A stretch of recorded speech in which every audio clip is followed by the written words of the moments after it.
You ready? My God. Oh yeah, I'm ready. We're ready. Yeah, did you? Ready. Yeah. I literally just said I'm gonna turn music on. Shayne's gonna join, so I have to turn it off. And it happened immediately. It was like, let's see, how far into the song was I? 11 seconds. But yes, hello. Hi. Ugh. Just talking to Blue about road tripping. Moving right along, road tripping. Yeah, road tripping. Do you know the concept? I am aware of Are you familiar with the concept? of road tripping, yeah. I've been on my fair share of road trips. Hello! And we've been on a couple road trips. Yeah. Yeah, some really random, completely uncalled for road trips. Yeah, most of the time, yeah, that is, yeah. Yeah, speaking of road trips, did you know that Scott Pilgrim Vs. The World is playing in some local theater? I did not, but I knew it was coming back. That's why we're doing it this week. Oh, it came up when I Googled it. Yeah. Oh, let me Google that too then. I keep forgetting that theaters are open. Yeah. Actually, there were restrictions. Right. I actually don't know what. Let me ditch my overlay. There's that GigaZoom. GigaZoom. They're playing a lot of weird things in theaters right now. Oh man, watch any good movies recently? Well, let's get. Well, I did, but Shayne is very loud. All right, I'll turn it on. I don't feel loud. It might be okay. Speak now. Speak now. How's that? I'm not talking because you told me to talk. I'm talking because you want me to. Because I want to talk. Yeah, I know. I believe you. You good? Okay, you good. Thank you. All right. Yeah. Well, before we start talking about this stuff, let's go start the podcast. My hair's looking feathery. Your hair is looking feathery. Did you condition it? No, I don't know. Dude, there's this like weird thing, like I don't know if this is everyone, but like my hair always looks better the day after I shampoo and condition it. Not the day of, but the day after. When I had really long hair, that was always the case. Right? Like the first day makes me feel like it feels too floaty and it just feels like it's everywhere, but like the day after, like I'm golden. I'm planning that like weeks ahead of time. I'm like, all right, I'm doing this that day. I have to shower, shampoo, condition the day before so I look great the next day. It's a secret that I think everyone knows. Yeah, I think I have a 2-in-1. I think I have Nice. like shampoo conditioner combo, and I just took a shower probably like an hour and a half ago. That's why my hair looks so rad. When I wake up in the morning, I will look like a caveman. Yeah. Yeah, I haven't showered today, so I haven't really shaved this month either. I look like I just like rolled out of bed, which is kind of true. But You look tragic. I like your futuristic glasses. Yeah, I kind of found my other glasses, but these are my like off-stream glasses. But fuck it, we're doing it on stream. All right. I just everything on my. Never mind, forget it. Okay. It's just that my camera looks like an art project. Like That's everything is just slightly off kilter. Nice. One half of my mustache is a little bit longer than the other. My glasses are cockeyed. My camera's a little tilted. Do you got that Dutch angle going? going? Ukulele is like kind of on an angle. Hell yeah. Hell yeah. That's what we're about here. We're about those interesting camera angles. I should do a Dutch angle. You could say I have an avant-garde stream. Hell yeah. Our podcast usually goes off the rails, so I could see that. It's all metaphorical. Everything we say is a metaphor. No one take our words. All right, talking about the words, let's do our word podcast. Wait. I have to do a thing. Yeah. I'll be right back. You have to open a V8. No. I had considered it though, but there's actually a story as to why. But I'll be right back. Okay. Bam, bam, bam, bam, bam, bam.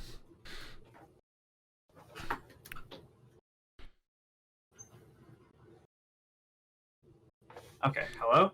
Hi. Hi. Oh yeah. I think that's better. The lighting in this room is shit, but maybe this will stop the camera from doing that weird thing like every 2 seconds. I can't. I need to look at your stream. The multi-view just has a purple screen for you. I can't see. No, I have this.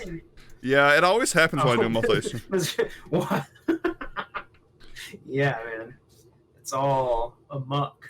I don't want to go to your Look Twitter. at my glasses. They're all like...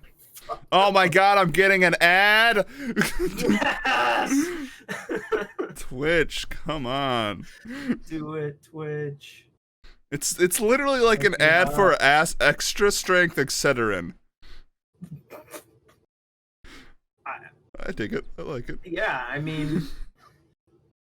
I guess I endorse them. Yeah, hell yeah. Alright, so... Shane is always holding the podcast. I feel like it's a combination of us both. Just our podcast is a fever dream sometimes. All right, let's get into it. Hey everyone, and welcome back to Ruining Movies, the movie where we talk the movie shit. Talk about a fever dream. All right, let's start that over again. Hi, welcome back everyone. This is the podcast called Ruining Movies. I'm Zach. I'm Zach. That's Shane. Wait, what? What? That's me. No, yeah, ho, ha. But yeah, hi everyone. Welcome back. It's been a bit. It's been a couple weeks. But for anyone new here, this is Ruining Movies. It is the podcast where we have a movie of the week. This week we are talking about Scott Pilgrim Vs. The World. And then with the help of our wonderful audience, we ruin that movie. Ruin as like 5 quotation marks around it. By rewriting it in a different genre and making it a prequel, sequel, or a remake. But before we get into Scott Pilgrim vs. the World, we need to talk about the month-long news of what's been going on in the media-centric industry and kind of what we've been watching and stuff. So, where do we want to start? Do we want to start with news, trailers, what we've been watching? Ooh, plugs. I'm going to take a sip of this Mountain Dew. Dude, actually plug us Mountain Dew. That I got from Taco Bell. Oh god, I want Taco Bell. Which was both a good and bad experience today. I feel like that's the only kind of experiences you can have at Taco Bell. Like, half of it is usually... this is at least with me. Half of it is usually good, but then, like the drinks either, like, taste bad or, like, the quesadilla is, like, cold. There's always one thing wrong. My food was fine. It just so happens that on today specifically, on this day... This date. Well, what's that date? What's the date? Today, on the 20th day of April in. Wow, what a totally normal day that nothing happens on ever. Totally normal day, right? It just so happened that it took me exponentially longer to get to Taco Bell. I wonder why. Which is super close to my house, and it was super fucking busy. Which it never is. And I was in a fucking hurry, which I always fucking am. I don't know why, that's weird. I don't know why people would be going to Taco Bell on 420.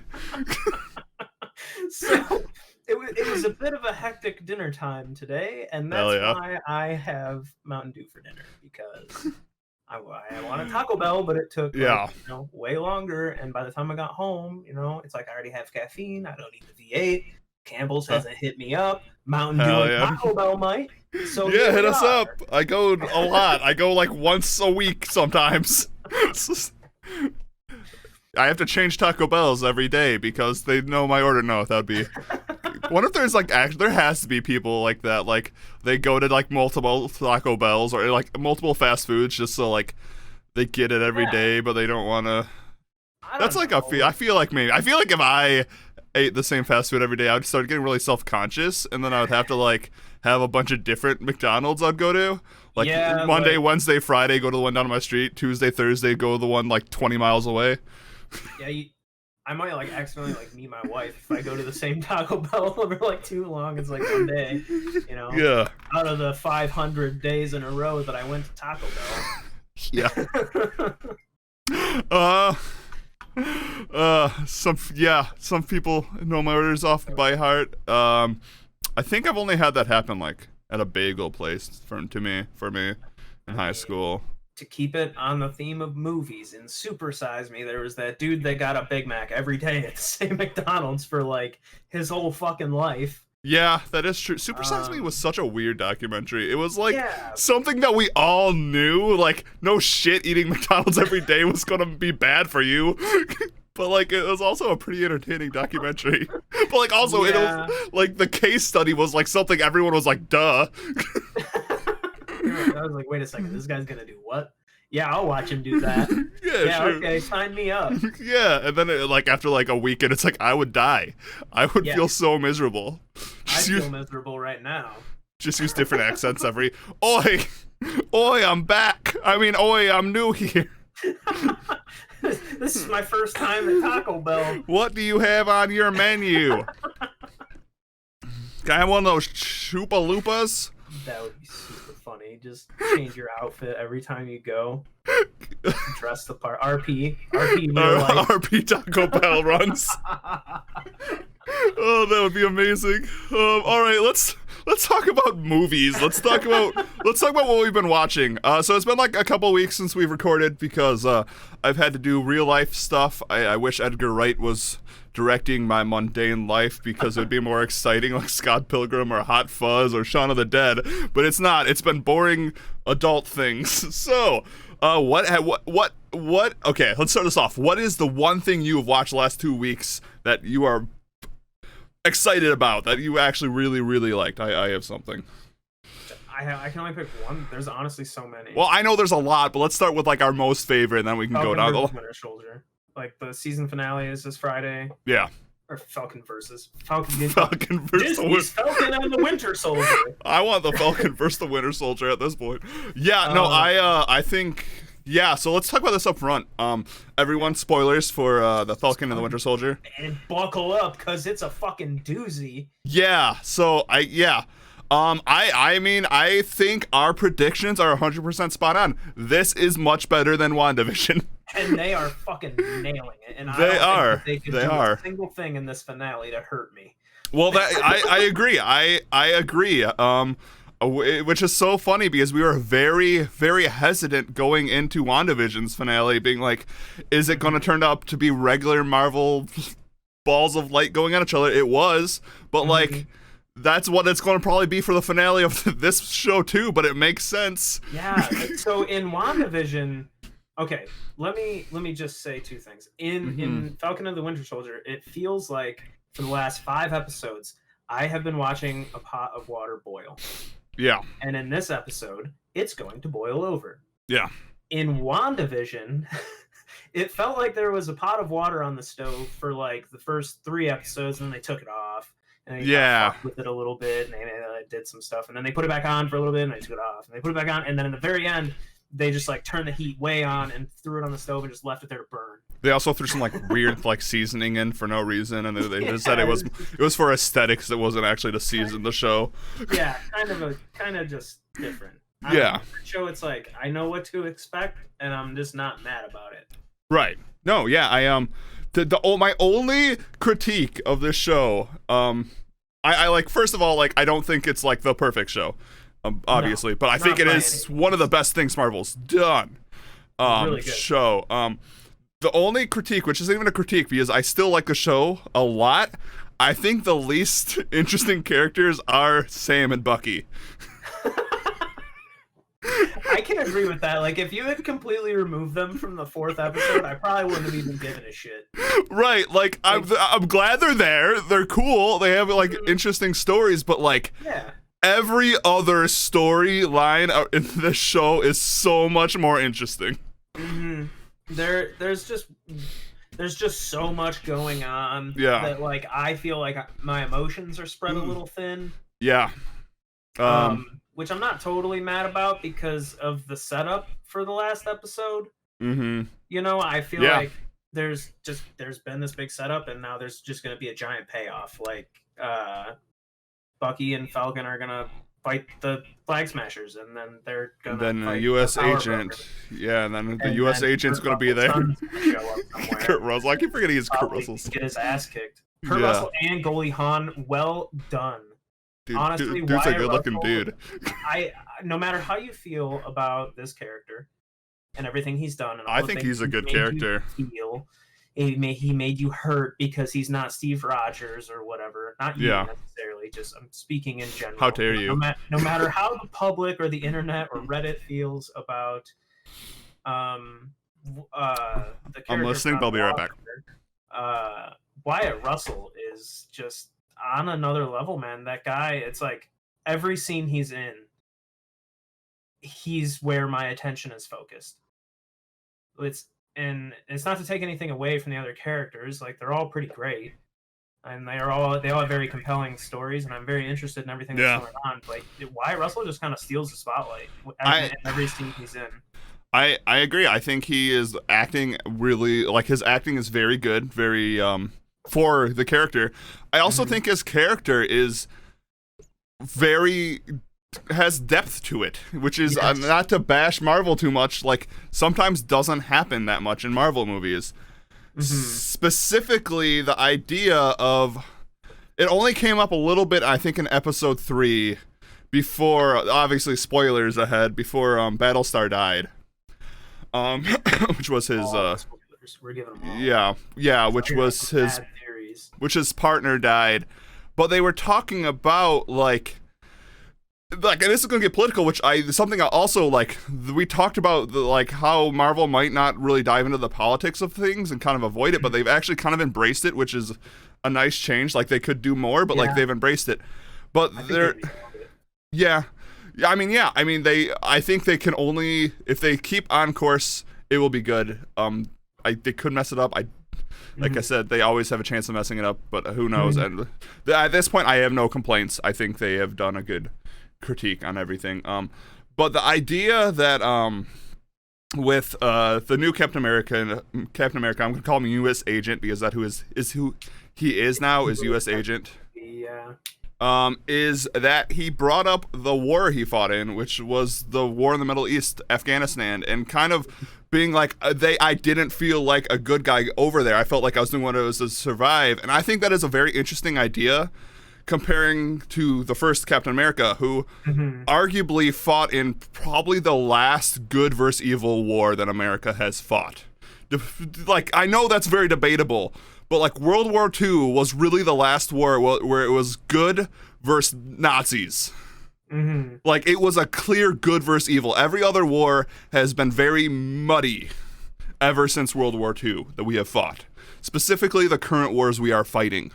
Like, a lot of people, it's like a very common idea. A lot of people think that we shouldn't be in these wars, and that it is not good versus evil. It is just like, what the fuck are we doing there? And they brought that point up, and I think that is really telling. Like, you have a soldier who didn't have it as easy as Steve Rogers. Steve Rogers didn't have to morally contemplate if what he was doing fighting the Nazis was good. Sure. Like, it is much easier to be Captain America when your enemy is straight up evil. And that's true. Like, it is much harder to be Captain America in a very flawed state, which they are covering, kind of like, what does the shield stand for, especially with minority, is how they're covering that aspect, which I think makes a very complex character in the new Captain America. And like, obviously he killed a guy after. I know a lot of people were like, oh, Captain America would never do that. Captain America killed people. If you watch the first one, he had a gun. Oh, yeah, he just shot the fuck out of people. He had a gun. Like, come on, guys. He had a gun. Like, I get, like, the blood on the shield was a big symbolism and stuff, but, like, he's killed. Any normal person that's just been mollywopped with that shield, like, to the chest or face, and you didn't see them alive on camera again, they are dead. Right. Like, and like, it's in the comics too. It's just like, I don't know if it's ever happened in the comics, but like, that is an insanely powerful shield being thrown by an insanely powerful person. Exactly. That is why I think he is a very good character. I know, like, the actor got death threats. Like, I have a big problem with Stan communities already. I really think they, like, the parasocial relationship and people, like, getting that mad about a fictional character, I think is absolutely insane. Like, threatening the actor, I am never okay with that. Like, you have to realize, like, And even doing his job. Even so, it is a fictional character, like, and like, he's a complex character. Like, yeah, he killed someone, but like at the same time, his friend was just murdered, and like it's a complex scenario. I really like his character, especially since the beginning. He was shown. The only thing I wish he was shown to be a little bit more relatable. Maybe in the first 2 episodes, like he was shown to be relatable, but it kind of like really turned to like, oh, he's like this awful person, which I think is arguably like, I still think that he's a very troubled, very complex character. But other than that, like we've been shown that the mantle of Captain America being thrust on anyone, it's something he couldn't say no to. Like if someone offers you to be Captain America, you can't say no to that if you're part of the government. Like there's that, and then like him wanting to do good and fighting in a morally gray war where he doesn't even, like we've even heard him say he doesn't believe he was doing good there, and him having a chance to do good, like that is like some very heavily moral stuff weighing on this guy. I'm excited. The fucking Julia, what's her name? Julia Marie-Dreyfus coming in as fucking Lady Hydra. Yeah, she just appears. I was like, I know, like, okay, so my dad was like, she's in Seinfeld. I was like, that is her. She has purple hair. Me and your dad had the same reaction. I was like, hey, she's in Seinfeld. Which is no, that's how you do a cameo, right? Like, yeah, that was good. WandaVision like set up these weird places where cameos could appear, but they never did. Be like, I know a guy, wink, wink, nudge, nudge, and then it was just like some random person, like, no idea that she was going to appear. Who the fuck is this S.H.I.E.L.D. agent that I'm supposed to know about? Like, I don't get it. Yeah, but then like she appeared, and I was like, oh shit, she's here, so that's big. For some reason. Yeah, she's getting her fingers in the pot. I like that. Maybe we'll get a Thunderbolts team. I don't know. I'm thinking that's probably why. Well, that's not why the Wakandans took them to the raft, but. Right. I think they specifically said the raft for a reason. Right. I think that's probably what's going on. There's really no reason for Zemo to go there. No, he's not superhuman or anything. He's just some dude, and the Wakandans are not shy about just being like, you know, you're coming to Wakanda. Right. Those lines were kind of awkward. I'm not gonna lie, because they were like, we have him now. We're gonna take him to the raft because we don't want to take him to Wakanda for some weird reason. And it's like, okay, you're putting him on the raft so we can escape or something. We know. Yeah, that was not the cleanest setup, but it was a very. I mean, it was a setup. Yeah. I will say though, like. Most of the characters are very complex, and that's something that I enjoy about them. I agree with the fact that, you know, Sam and Bucky don't always draw my attention all that much because, like, you know, even that Carly chick she's not like as developed as John Walker or anything, but she's got no, I think a fair amount of things going on that, like, as a person that's never experienced anything like the blip, like, cannot possibly relate to, but I'm okay with that. Just to like conceptualize it, because it's not something I had considered. Like the fact that all these people would come in and like geographical borders would have to be changed, and like diplomacy issues would come into play, and like, you know, like the government would forget about the people that were always here and stuff like that. That's not something I had ever come to, and there's not really a character in this show that I'm trying to think before I say this. I mean, I agree. I think the Flag Smashers are a very like interesting villain, because like I probably would be like, other than like the super terrorist things they're doing, like I would probably be supporting them. Like I was gonna say, like, before I say what I'm gonna say, like I sympathize with like most of the characters' motivations in this show. No, I agree. I can't think of anyone who I don't. Okay.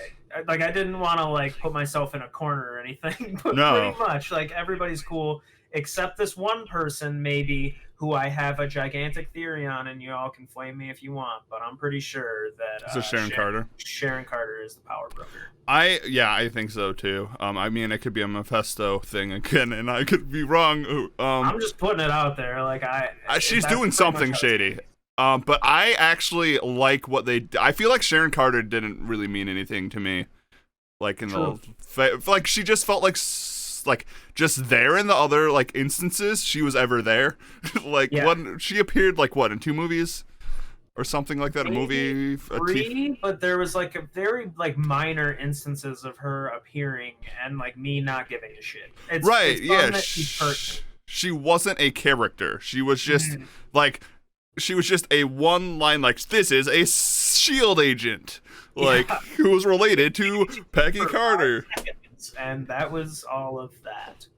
But now that she is a character who, after Civil War, was left to, like, dry out, like, all the other superheroes literally got passes, and she had to go into hiding, like, I never considered. Right, I hope she's a villain. I would be a villain. True. Like, I would straight up be a villain. That's, like, something I've enjoyed the most about this show, is that it's making me, like, think about things in ways that I haven't considered.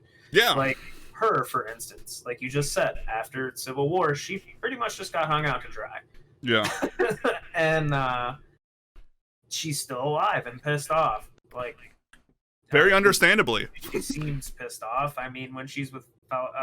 Falcon and Bucky, she's super, fun and everything. She's great at killing.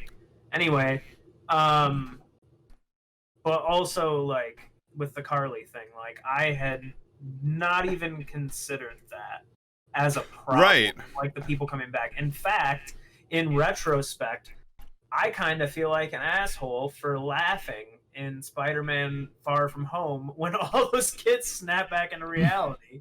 Like, that must have been fucking terrifying. I was laughing my ass off. I mean, yeah, I feel like Spider-Man dealt with the blip like in a really like kind of like lighthearted way. The last 2 shows have actually dealt with it like how it should be dealt with, I think. Like WandaVision even dealt with it like how it should be dealt with. True. It is like a heavy thing. It is a very impactful thing. It is. Population after 5 years, like after 5 years, people have acclimated and changed and like done things differently. I don't know. It's just like something I just hadn't really considered. Maybe that's because they hadn't made me consider it. And up until this point, I've just been along for the ride for fucking laser beams and space rocks. Right. Now Marvel's finally doing a good job with like interesting storytelling. Yeah, I think characters. Yeah, I mean, I think. See, I still think WandaVision fell flat, but like, I think this is a good example of what they can do with a television show that is like still compelling and more character based. Also like obviously like this just feels like a continuation of Civil War. Like you could honestly take any shot from this current TV show and place it in Civil War and it wouldn't feel out of place because it's nothing like new in that aspect. Yeah. And like I know WandaVision was trying to do something new, they just didn't land it. Yeah. But like I like we said, Marvel's gonna do what Marvel does. They do action well. Civil War was still like a good movie. Like even for a superhero movie, it was still like a good movie. It is personally up there for like my top 5, I'd say. Yeah, absolutely. Yeah, I agree. I think it is one of the best MCU movies. In terms of like actually being a solid film. Like that explored interesting ideas. Yeah, for me, it holds one of the greatest character introductions of all time with Black Panther. Yeah, and again, and Spider-Man, like in the same movie, having their first introduction, that's huge. Yeah, and the whole like politics of being a superhero, which is an interesting idea. It's always been an interesting idea. So like when they do come out with shows like The Falcon and the Winter Soldier that explores the humanity aspect of being a superhero and the politics of it, it is a compelling show. Yeah, true. Yeah. It's been a good ride. Baron Zemo's my favorite character. I don't disagree. Dude, it's been so fun to watch. Like when he escapes, when all the Wakandans show up, I was cracking up. That fucking guy is so funny. Yeah, honestly, he is my favorite villain, I think I could say in the MCU. He's just a dude. He's just a dude, but he can psychologically break everyone. And he's just he has like, oh my god, it was so tense when he was giving the Turkish delights to the children. And singing a nursery rhyme. Something very innocent felt very evil. Yes, and it was very, like, cool. It was. I don't know, that guy's just got this, like, style, and I like it. He's like us. Saw someone call him, like, evil Batman because he's rich and he's just... But even like him, he's like his idea. It's like his thought process is very morally gray. Like superheroes killed his family. He's just trying to get rid of. Like, I'm not even certain, like from the right perspective, if it's really gray at all. Yeah, like, I mean, anyone who survived Sokovia is like probably in the same position that he is, except not a fucking Baron. Right, exactly. I mean, yeah, he's doing.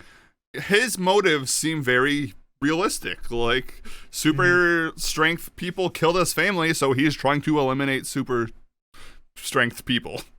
It's easy. The whole line about supremacy and being having the like serum and trying to make a super soldier is a form of like supremacy. That was like a really interesting line, which I think is true. I didn't even think about it like that, but like if you're trying to make like a perfect human being that is like really kind of like what the fuck. Yeah, I had never thought about the whole blonde-haired, blue-eyed Steve Rogers until it was like said out loud. Right, and then it's like, oh shit, it's shit. Yeah, they were using like Nazi doctors and stuff. Yeah. Yep. They were. Yeah, it's like I said, I like this show a lot. I think it's really good. Yeah, it makes some very compelling points. It makes me think in a different way. I actually give a shit about what happens to these characters. Same. Like not necessarily what happens in this show, even like after. Like obviously I'm very interested to see what happens in the season finale, but even more so I'm interested to see because as I said about WandaVision, I feel like this is just part of the bridge into the rest. So I'm excited to see where these characters go after the show. I feel like this is a complete like 180 for me. Like with WandaVision, I was like, I want something that like feels like final, so we have some like relief, so we kind of get an end to the story. I don't want any of these characters to die in the finale because I think they all are very interesting and they could their stories could be more interesting later in the MCU. Like I don't want Baron Zemo to go away, which I don't think he is.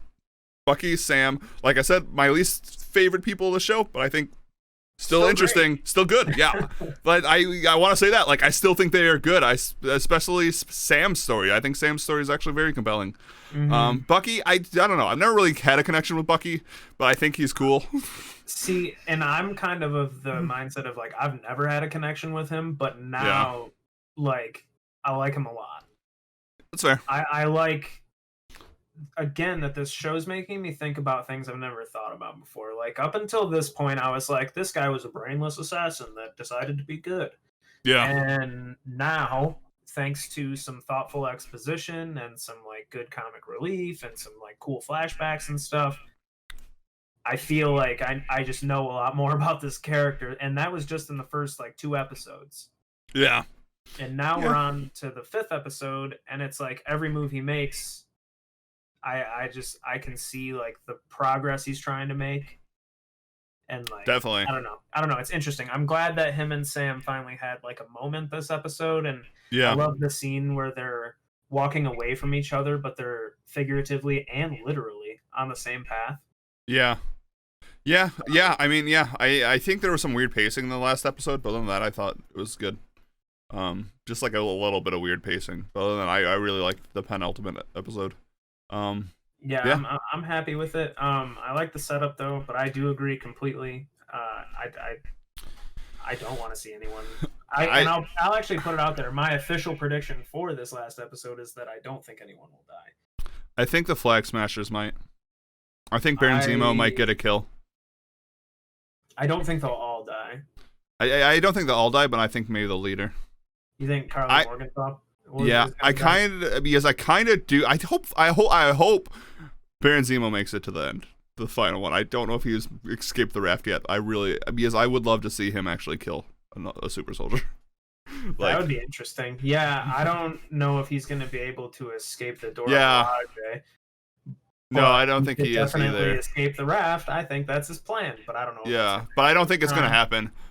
But yeah, I'm hoping still all the same that we do get some Zemo action in this final episode. Like, yeah, me too. I wish sure, you sent him to the raft, but like maybe in a post-credit scene, you show him meeting up with somebody cool. Yeah, you don't have to. I'd be fine if they didn't. Right. I just want to see more of him. That's what I was. I just want to see more of him. Just more of every character. Yeah, they're all pretty great. I like if he doesn't show up, I kind of wish they would have just grabbed him at the end of this next episode. But like, it's fine. Like, I'm cool with whatever they're doing. I'm not gonna be. Yeah. Someone in my chat said Zemo will 100% pull through. Absolutely. I think they were going to definitely capitalize on his newfound popularity 100%. Yeah. He's so charismatic. I love him as a villain. And I know some people don't always get like real jazzed about like the new and updated like outfits and stuff, but like I said, I love his fucking style. Like just the simple coat with the animal print instead of like the big gaudy neck piece and stuff. Yeah. Oh my god. And then, his mask is pretty cool too. Yeah. Not that absolutely it's different, really, but I do like that it was a little bit more like battle torn because it's supposed to be his dad's, who also fought against Captain America. Yep. At least, and that's how it in was. the comics. Yeah. Yeah. Yeah. We'll see. So yeah, this week. Finale, 2 days finale. Should be exciting. And on the same day that the finale's released, Mortal Kombat comes out, which I'm also very excited for. Yeah. And on that same day, have you watched any of Invincible yet? No, but I would like to. I'm kind of. Yeah, I'm not gonna spoil. It keeps popping up on my YouTube. It's good. It's good. This is my recommendation to anyone out there. If you liked The Boys, if you like anime, which is a weird thing, if you like comic book shows, watch Invincible on Amazon Prime. Just make sure you watch all the way through the first episode. I'm not gonna say anything else. Just watch all the way through the first episode. Fair enough. Yes, exactly. A ghost hand. It is also, I should say that's kind of not a spoiler. If you do not like gore, do not watch the show. On the note of gore and the full tie-in with the HBO Max for the Mortal Kombat thing. Yeah. I've been watching the Harley Quinn show, dude, and I have been loving it. It's so good. Holy I'm so mad that I slept on this show. Yeah, it is for real. So good. I am on the 11th episode of season 2, so we can talk about everything up until that point. Okay, I just want to talk about Bane. Bane is yeah. Oh, blow it off. Yeah, most side characters steal the show on the agree, like Bane, King Shark, what is his like Psycho Dr. Psycho? Hilarious. Yeah. Got her moment. Kite Man is so fucking Kite Man is the best. When those superheroes appear like Aquaman and they just are fucking Superman was fucking cracking me up. Yeah. That woman is really funny. Oh my god, have you seen the museum episode? I'm guessing, yeah. Yeah. That shit was so funny. And like now they just recently escaped the pit. But when they went there, Bane was like, the pit was so I'm not just a judge. Yeah. I'm a warden. And this is the pit. The pit episode is my favorite, I think. It's just so funny. Poor Bane. Bane is like just trying to make people's lives better. They have group therapy. Yeah, I think so the Suicide Squad like King Shark and like the Harley Quinn King Shark, like it has got me excited for that character. Yeah, I'm actually pretty excited. I will say, admittedly, after watching this show, I am more excited for the Suicide Squad movie. Right. I mean, I think it looks good, especially we got the second trailer a couple weeks ago, and I think the second trailer was also really good. I'm trying to remember if I watched it. I might have. I know I for sure watched the first one. Yeah, I think it's good. I think it's gonna be good. I hope it's gonna be good. I think James Gunn is the perfect fit for that movie. I like him. He hit it home for me.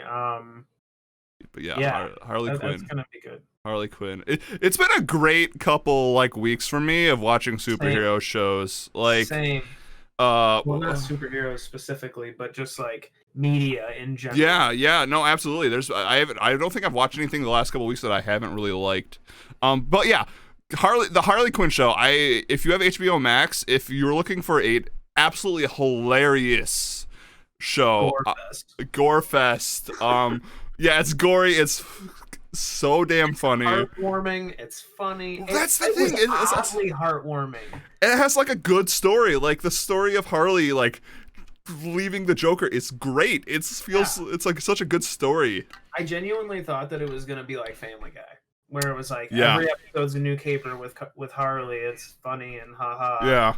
Well, like by the time I hit like I'd say like the third episode, honestly, I was like, okay, there is like a bigger story here, and it's a bit more thought out than I originally did. Yeah. By the time I hit the end of the first season, I was like, damn, this show is like genuinely heartwarming.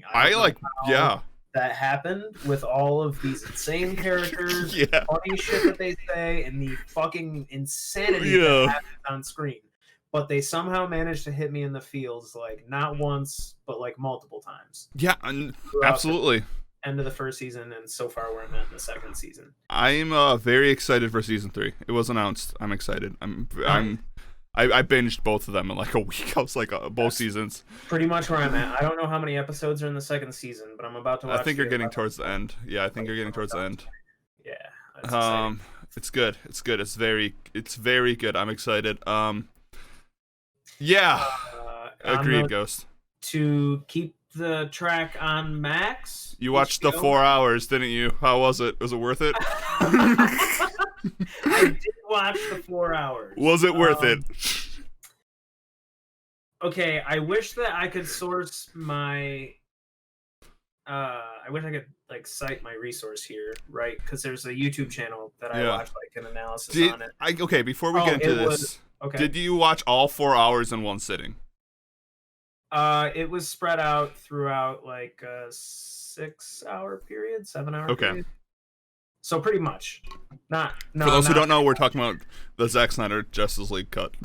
Yes. And it was the Cosmonaut Variety Hour. I'm pretty sure that's his YouTube handle or whatever. Yeah, I think I'm familiar with that. Yeah, his name is Marcus. He did a little analysis on it, and I agree with this statement. He said something along the lines of, if you've already seen the original and you feel like you are missing something, it's worth it. If you haven't seen the original and you feel like you have missed nothing, then you will have gained the same amount. Okay. That's not fair. Then I don't... Yeah, okay. But he also said, like, that he feels like he has a cool superhero movie to watch now, and I completely agree with that. I had fun. The characters are more, like... They feel more fleshed out. Like, I feel like I care about them. It had a different plot. It had a different... Like, characters had different motivations. It all felt very different. There was a different score. Like... Yeah. So it felt like I watched a new movie, and... I don't know. I don't know. You could break it up. I broke it up. It was fine. I don't know. Yeah, I haven't seen it yet, but Flash is my favorite hero. Right. So I went into work and I was like, I'm going to go home. And they were like, okay. So I went home, and then like by the middle of the day, I was like, hey, you want to watch Justice League? And we did. But it's, someone in my chat is talking about how like the Flash and Cyborg are better in this. I've also heard that. Which, I agree. I think Cyborg is the best character in this movie. That would be the reason I watched it. I feel like Cyborg was like given such a shit hand in the original version. Yes. And I mean, the Flash. Like shit by the other characters. The Flash is my favorite superhero of all time. So like, I always want to see more of the Flash, which would be the only reason I'd say I was disappointed, because I just always want more. But I feel like it was done way more justice. I feel like Cyborg was done amazingly, and I feel like I said, he was my favorite character in this movie. Did they removed the whole like the Flash falling on Wonder Woman's God, thank God. That was so surprisingly the Flash quips that made it into the movie always hit with me in this one. In the original, they didn't. Ezra Miller is a funny person. Yeah. I hope his last name is Miller, and I'm not fucking that up. But, it is.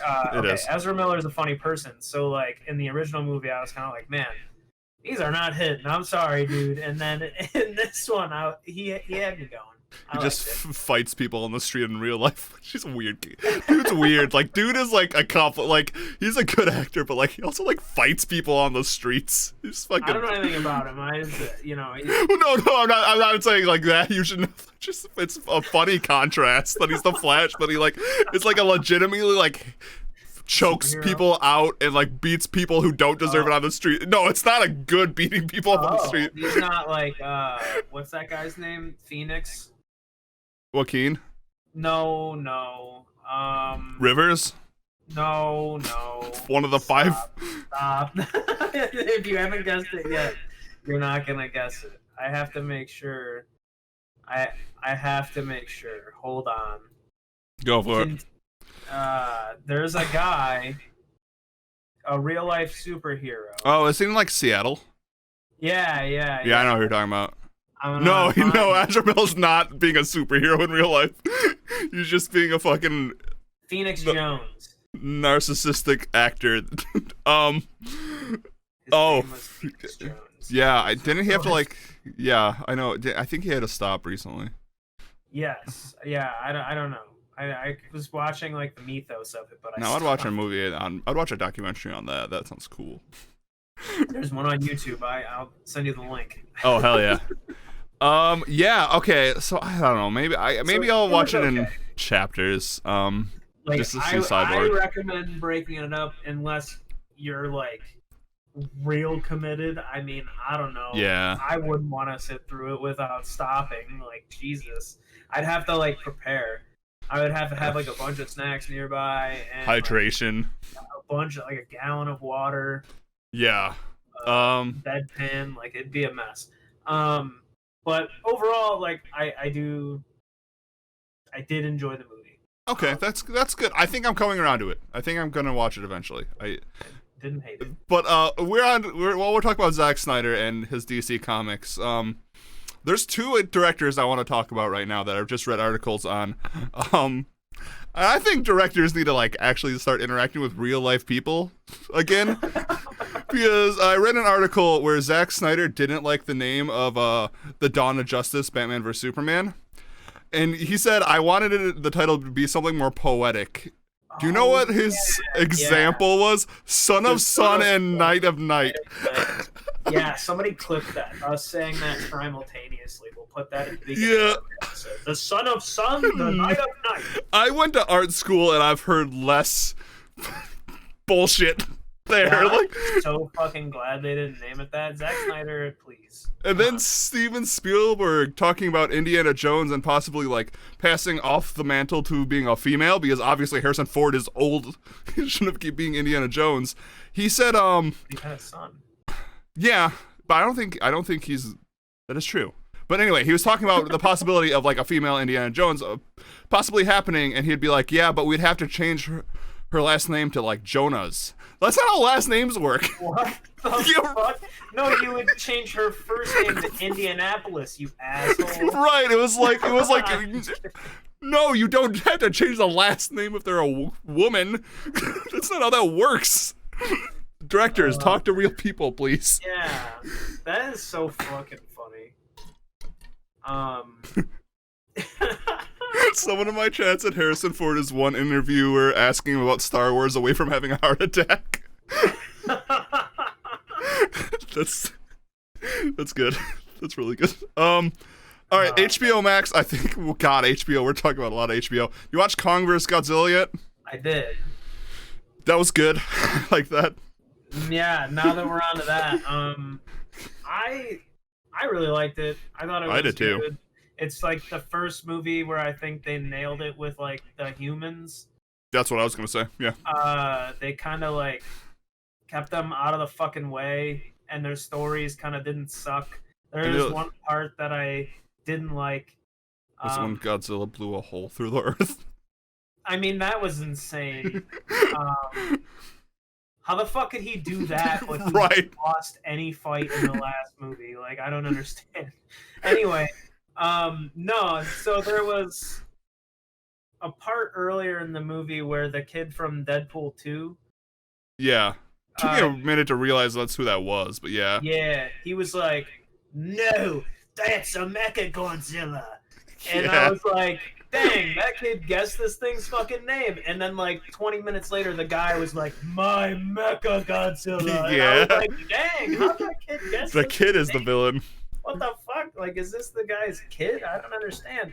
I thought that was kind of weird, but that was, like, the main part that I was like, wow, that was dumb. Yeah, yeah. I mean, I genuinely think if you liked any of the other MonsterVerse movies, you will like this movie. I think they did do a good job with the human part. I think the first Godzilla, they realized wasn't that good because of the human aspect was too overbearing. Yeah, too much. Yeah. And now the new one, the main character is a conspiracy podcaster, so they're playing to me already. And they... Like, I don't, like, it's yeah, exactly. So I enjoyed it. I mean, I thought the world building, I talked to one of our mutual friends about this. I think the world building of this movie was very interesting and very well done, especially, like, the Hollow Earth. Yeah, for sure. Like, visually, that was a very compelling place, and I don't even care that they gave Kong a weapon because of it. Yeah, I mean, to be honest, though, like, when I saw the trailer for this, immediately I was like, man, I think Kong's gonna get his fucking ass kicked. Like, well, that's another thing I liked about this movie. There was a clear winner. Godzilla won. Like, that is something I'm glad. There's so many movies where it's like Alien vs. Predator, or Freddy vs. Jason, or Batman vs. Superman, where, like, it's usually, like, a mutual, like, both sides win, humanity loses. I mean, humanity still loses in this, like... Yeah, dude, there's no more Hong Kong. Hong Kong's gone. Literally, like, my mouth was ajar. I was just like, holy fuck, that's insane. I kept saying to my dad, like, it's... They really went full, like, destruction, which was cool, because Godzilla and Kong don't care. Yeah, no, they don't give a shit, and it was really cool to watch, but at the same time, like, my tragic heart was out to Tokyo, or I'm sorry, Hong Kong. Yeah, tragic. But no, I enjoyed it. I enjoyed it a lot. It was fun. It was a fun watch. Kong Skull Island had decent human characters. I agree with that. I thought Kong Skull Island was filmed interesting, and I think I like that movie. I do too. I like the whole like the Vietnam War take on it. Like, it felt like a Vietnam War movie, but like with Monkey. Yeah, which I'm cool with. It was like a platoon, right? Yeah, trying to survive. I thought that was an interesting aspect. I like that the human was the villain. Yeah, exactly. And I like twist. They did a good job of, like, subverting my expectations. Yeah, many times. Yeah, I mean, it's pretty. I feel like every villain other than Skull Island in this MonsterVerse is evil corporation trying to do something stupid, which, I mean, is every Godzilla movie. Yeah, as soon as I saw that, like, whatever it was called, like Cryoteca Labogens or whatever the fuck, I was Evil like, Corporation Incorporated. Yeah, I was like, oh, it's gonna be Mechagodzilla. Okay, got it. I'm cool. It's cool that they did Mechagodzilla. I thought Mechagodzilla actually looked pretty sweet.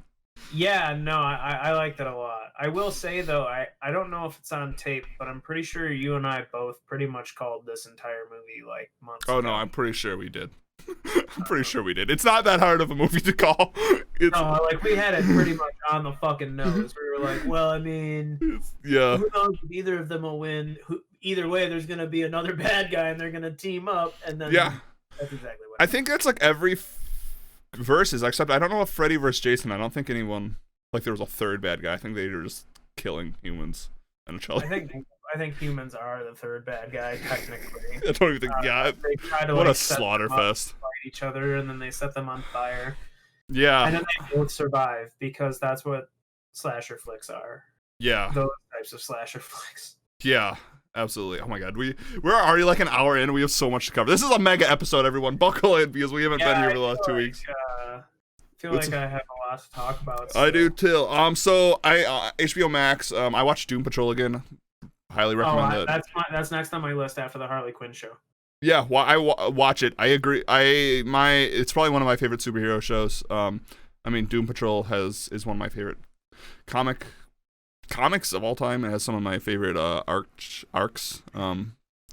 So if you guys, my recommendation is if you like weird shows like Twin Peaks or like anything that is very like very abstract, watch Doom Patrol. It seems like a traditional superhero movie show, but it is not. Highly recommend it.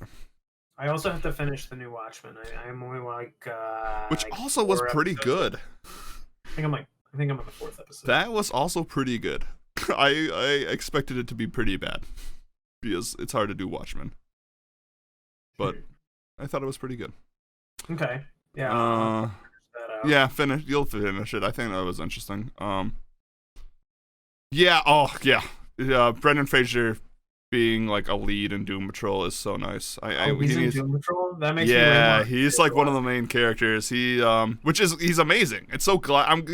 Exactly what you just said, Ghost Hand. It warms my heart that people are giving him jobs again. He is phenomenal. I didn't know he was in. I was already excited to watch the show. Now I'm a little more excited. I like Brendan Fraser a lot. Yeah, he's great in it too. He plays Robot Man. He's great. Nice. Okay, so I think that's all. Anything else on HBO? I have something kind of like HBO adjacent because I had to pay a lot of money to watch it.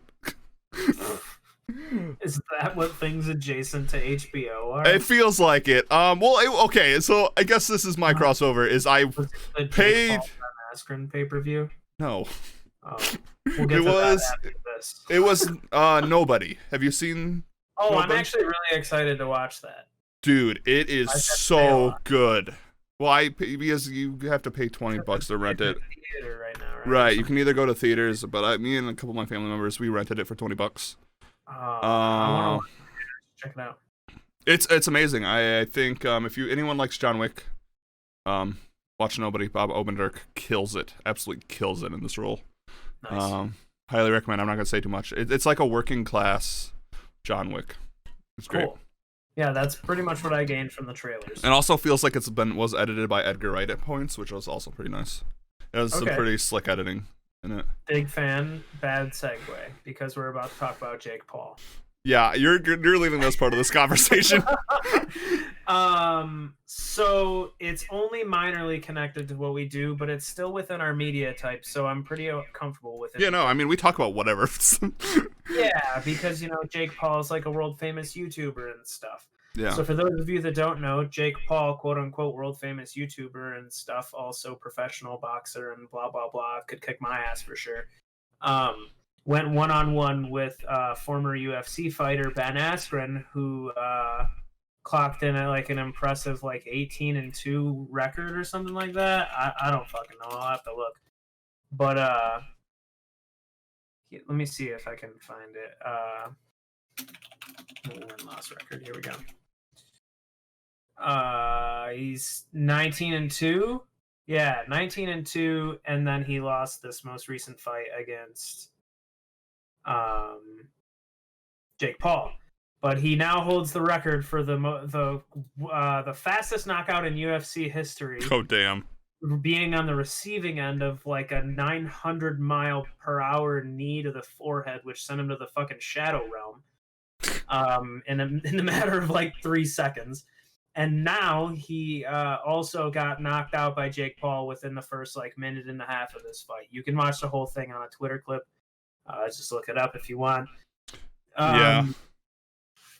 All I really have to say about it is have fun, conspiracy theorists, because it's interesting to watch.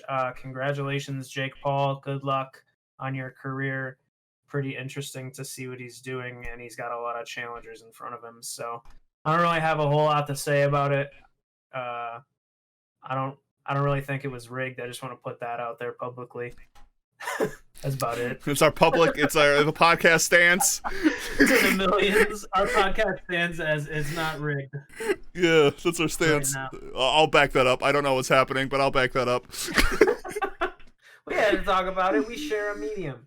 That's true. No, I mean, I agree. I think absolutely anything. Like, someone in our medium beat a professional fighter in a professional fight.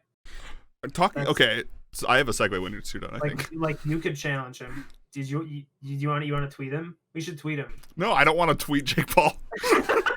Let's tweet him. Let's fight. No, thank you. So kind of a segue to someone who I also think fought. I think he was in a fighting game. Who is also has a notorious reputation. Who unfortunately passed away a week and a half ago. DMX. Which is R.I.P. DMX. Yeah, dude. I DMX like as much like this is fitting. Yeah, I know obviously he suffered from addiction, which I don't think people should demonize that. I saw a lot of people on Twitter being like, we shouldn't be celebrating a drug. Like, addiction is a disease, people. Like, he obviously had a troubled life. Fuck off. This is my general take if you believe in that. His songs rock. Like, yeah. And he was also acted too. So yeah. Killer Mike did a little interview on TMZ that I watched. I like me some Killer Mike. Yeah, and for the Killer Mike's just a really good guy, and he's also DMX really well. And I remember Run the Jewels, which is like one of my favorite groups of the last 15 years. He's one half of the Jewel. The other one is LP. Yeah, and he's one half of the Jewel. Run the Jewels is sweet. That's not throwing shade. They're cool. No, they're great. But yeah, Killer Mike is just a cool guy, and he knew DMX, and he was just saying a lot of nice things in regards to his addiction and stuff. He was saying, like, regardless of all the shit that DMX went through, no matter how much he was suffering, he still found a way to like power through that, show love in all the ways that he could, even though he was suffering. Yeah. So show love through suffering is powerful stuff. And I someone in my chat, Ghostan, brought up the argument that like earlier his songs did have some really rough things about it, like especially like against like gay people and stuff, but he also did turn that around later in his life, which is what we want to see. We want to see people realize that they made mistakes and grow, which he did. I was sad to hear DMX pass, especially because of like his history and stuff, but like also you can't tell me, you play like Rough Riders or anything, and you can't tell me that people aren't going to get fucking pumped. Shit pops. Like Still. Yeah, absolutely. So R.I.P. DMX. Just wanted to bring that up because we brought up Daft Punk. He is acted.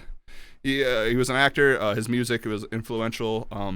I heard a great argument for like, he kind of like when Busta Rhymes died and like Tupac, like he kind of came in with that like really hard like style of rap, and kept it going in the late '90s, which. Yeah, R.I.P. DMX. Busta Rhymes isn't dead. Okay, I'm thinking not Busta Rhymes. Yeah, never mind. Disregard me. I'm an idiot. I'm thinking Biggie. I'm thinking Biggie. I was like, hold on a second. I need to Google this. Yeah, don't listen to me. I'm bad with names. So yeah. I'm trying. Popular podcast develops new hoax. Busta God. Rhymes is dead.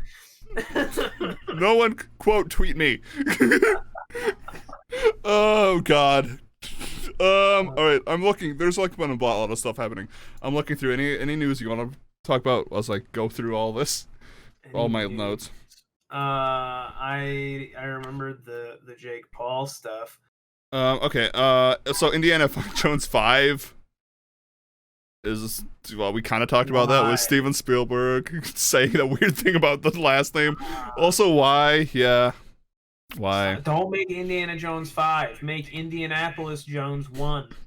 Honestly, I don't want to see Harrison Ford as Indiana Jones anymore. I like Harrison Ford, but he is also like 70. I kind of like living under the assumption that Indiana Jones had one last terrible mission and lived out the rest of his life knowing he had a terrible mission and just died of the inevitable cancer that he received from all of the exposure to radiation to aliens after he climbed out of the fucking fridge. Yeah. Oh my God.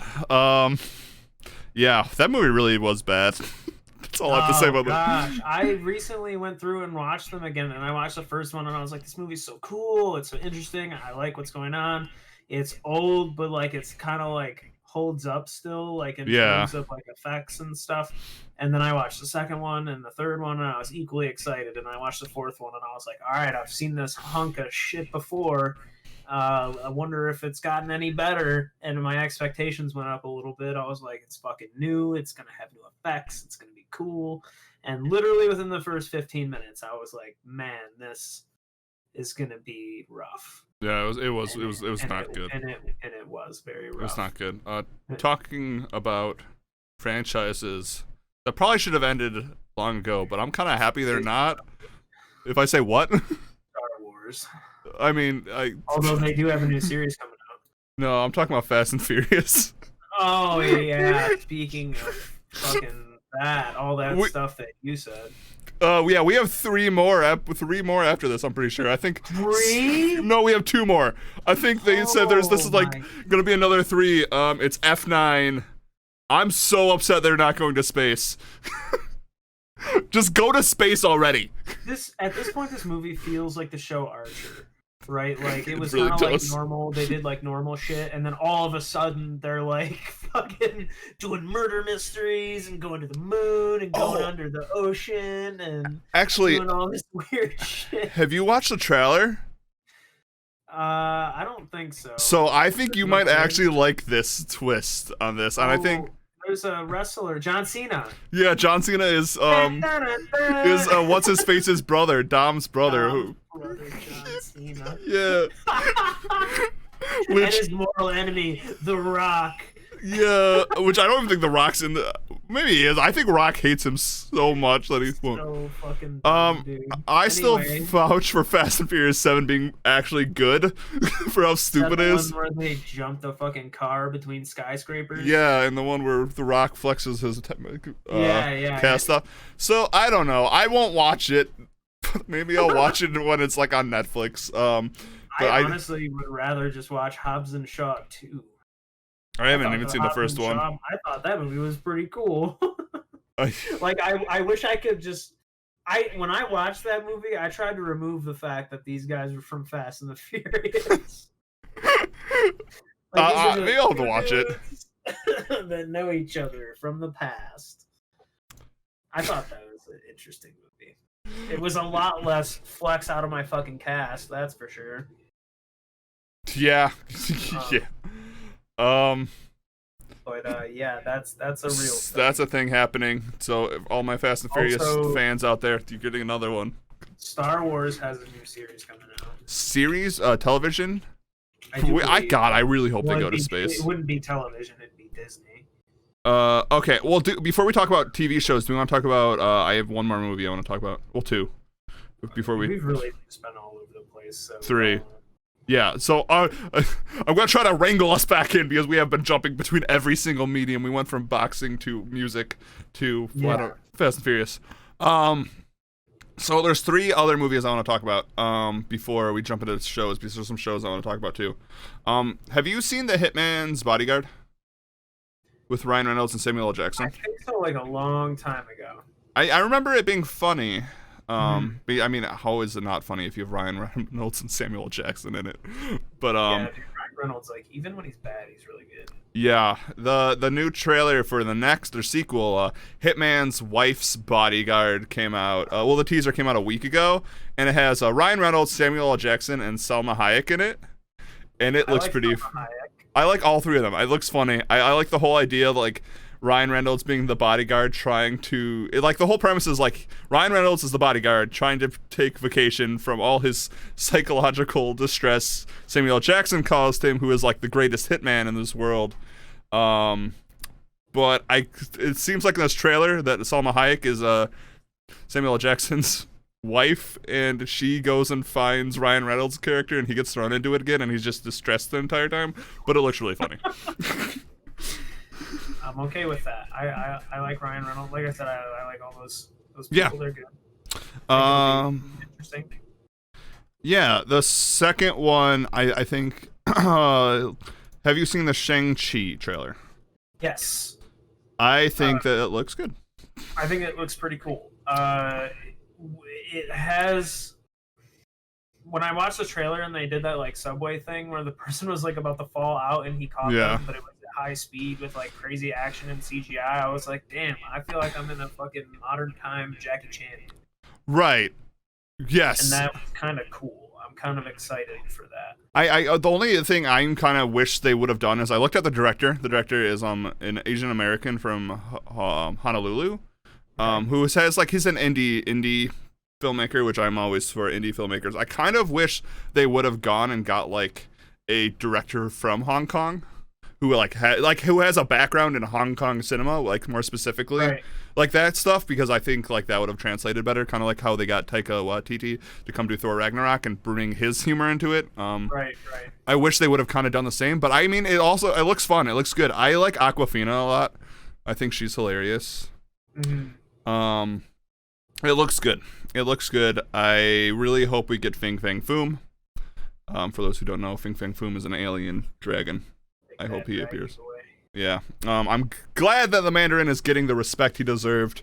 Yeah, I saw that and I was like, damn, finally. Holy shit. That's cool though. That it's like its own thing, kinda. Instead of it being like a droplet in a Iron Man movie, it's sort of more about the 10 rings. No, it absolutely does, and I think that's something we talked about in our Iron Man episode. Our first episode of the show ever is that we kind of wish they would have done more with the 10 rings of the Mandarin because he is such a good villain. So seeing that he is appearing now with the 10 rings, very exciting.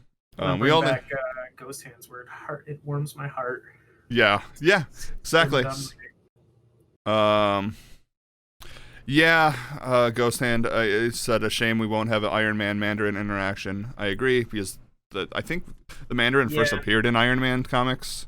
But I mean, we might have an Iron Heart Mandarin encounter. That is true. You know, there will be. I can almost guarantee there will be someone in some kind of suit of armor meeting him at some point if he makes it. The Shang-Chi God, movie. You know how excited I would be if Fing Fang Foom was the big bad guy in Phase 4? I don't think they would do it because I don't think Galactic Alien Dragon is on their list of Phase 4 villain. But come on, God damn it, give me Fing Fang Foom. It's not on their list of Phase 4 villains. That's true. I want me some Fing Fang Foom. Could be good. He is so cool. Shout out to Fing Fang. Shout out to Fing Fang Foom for being a cool ass giant dragon. Yeah. So yeah, that popped out today, I think. Yeah, today or yesterday.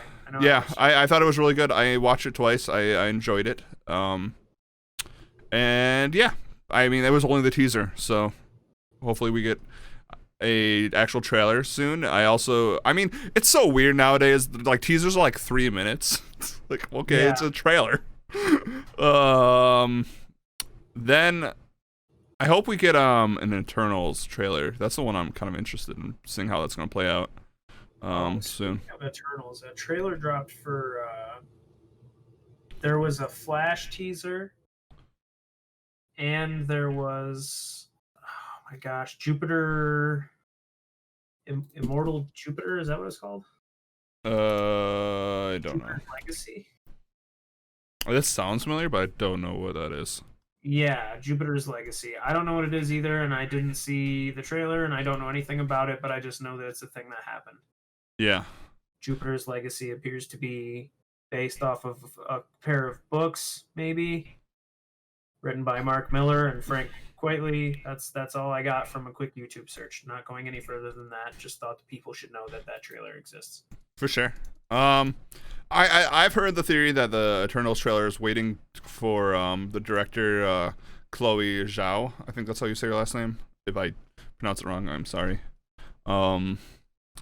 She's nominated for directing Nomadland for an Oscar, so I think Disney might be waiting for her to actually like win that, because I've heard Nomadland is like really good. I haven't seen it yet though. So like, my dad watched it and loved it. Yeah. So I've heard it's really good. So I think they might be waiting for her to like win an Oscar so they can put on the trailer from Oscar-winning director. Which, I mean, I guess that's marketing for you. It's a sequel to the Jupiter's Ascending. Oh. Interesting. I did not know that. Made by the Wachowskis sisters. That's cool. That is really cool, actually. I didn't watch Jupiter Ascending, but I mean The Matrix. Yeah, I don't know anything about it, so I like The Matrix. All right. So the last movie I want to talk about is one that I think we've talked about every single episode of our show. We have a trailer for Army of the Dead. Oh, yeah. I didn't finish it. You didn't finish the trailer? Yeah, is that a hint of anything? I had the mini Batista montage, and I was like, oh, wait, I have to go wash my sweet hair. Yeah, all my previous comments stand. I don't know. I like previous episodes. It did answer one of my questions. Like, I guess Vegas is the only place infected and it's walled off. Yeah. I'm calling it now. It's going to end up with somehow one of the people getting infected and spreading it to the rest of the world. Yeah, that seems right. They'll get back to base camp and be like, yeah. Zombie. It seems like they're going the intelligent zombie route. So kind of like, what is it? Yeah, they were talking and like collabing. They were like a zombie cult. Yeah, which is it's not Dawn of the. It's like the Dawn of the Dead sequel that has that. Where they have like actual like. You like tie that lady up in the basement and she's like brains. Yeah, maybe is it City of the Living Dead? I can't remember. But yeah, I don't know. I'll watch it maybe. I like zombie movies, but I don't know if this one will be good. Yeah, I mean, semi-sentient zombies are smart. I think are like smart, like literally, and also like a smart idea can make them interesting and more of a threat. I'm sure I'll watch it. Yeah. Displeasingly, I don't know. Like I said, I already have a top tier zombie film in the number one slot, so it's gonna take a lot to. Right, there's so many zombie movies that I have like hold really high regards for. Yeah. And Zack Snyder, after hearing him wanting to name, okay, so if Zack Snyder wanted to call the Batman vs Superman Son of Sun, Night of Night, what do you think he wanted to name this movie? I guarantee Army of the Dead wasn't his choice. Maybe. Yeah, no. The Gambling Man's Fallacy or something something nonsensical. Smart zombies sprint beneath the moon. Yeah, something like that. I mean, I probably will watch it. We'll probably watch it actually for this fucking podcast. Okay. Any future filmmaker that is one of the millions that is watching this podcast right now, hear me out. If you are thinking about making a zombie movie, take a step back. Watch Train to Busan. Ask yourself, is my movie better than this? And if the answer is no, make a new movie. And don't remake it. You don't have to take a lesson from 8.5. You do not have to make a movie. You can just burn the script and make a new one. If it's not better than exactly. If it is, well, I'll be the judge of that. You can give it a try, I guess, if you want. Yeah.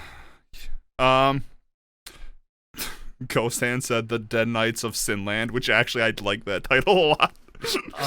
That actually sounds like a game that I would play. That actually sounds like a movie I'd watch. Or a movie I would watch. Yeah, like that sounds actually pretty sweet. Oh god, there's some other movies I want to talk about. Last thing.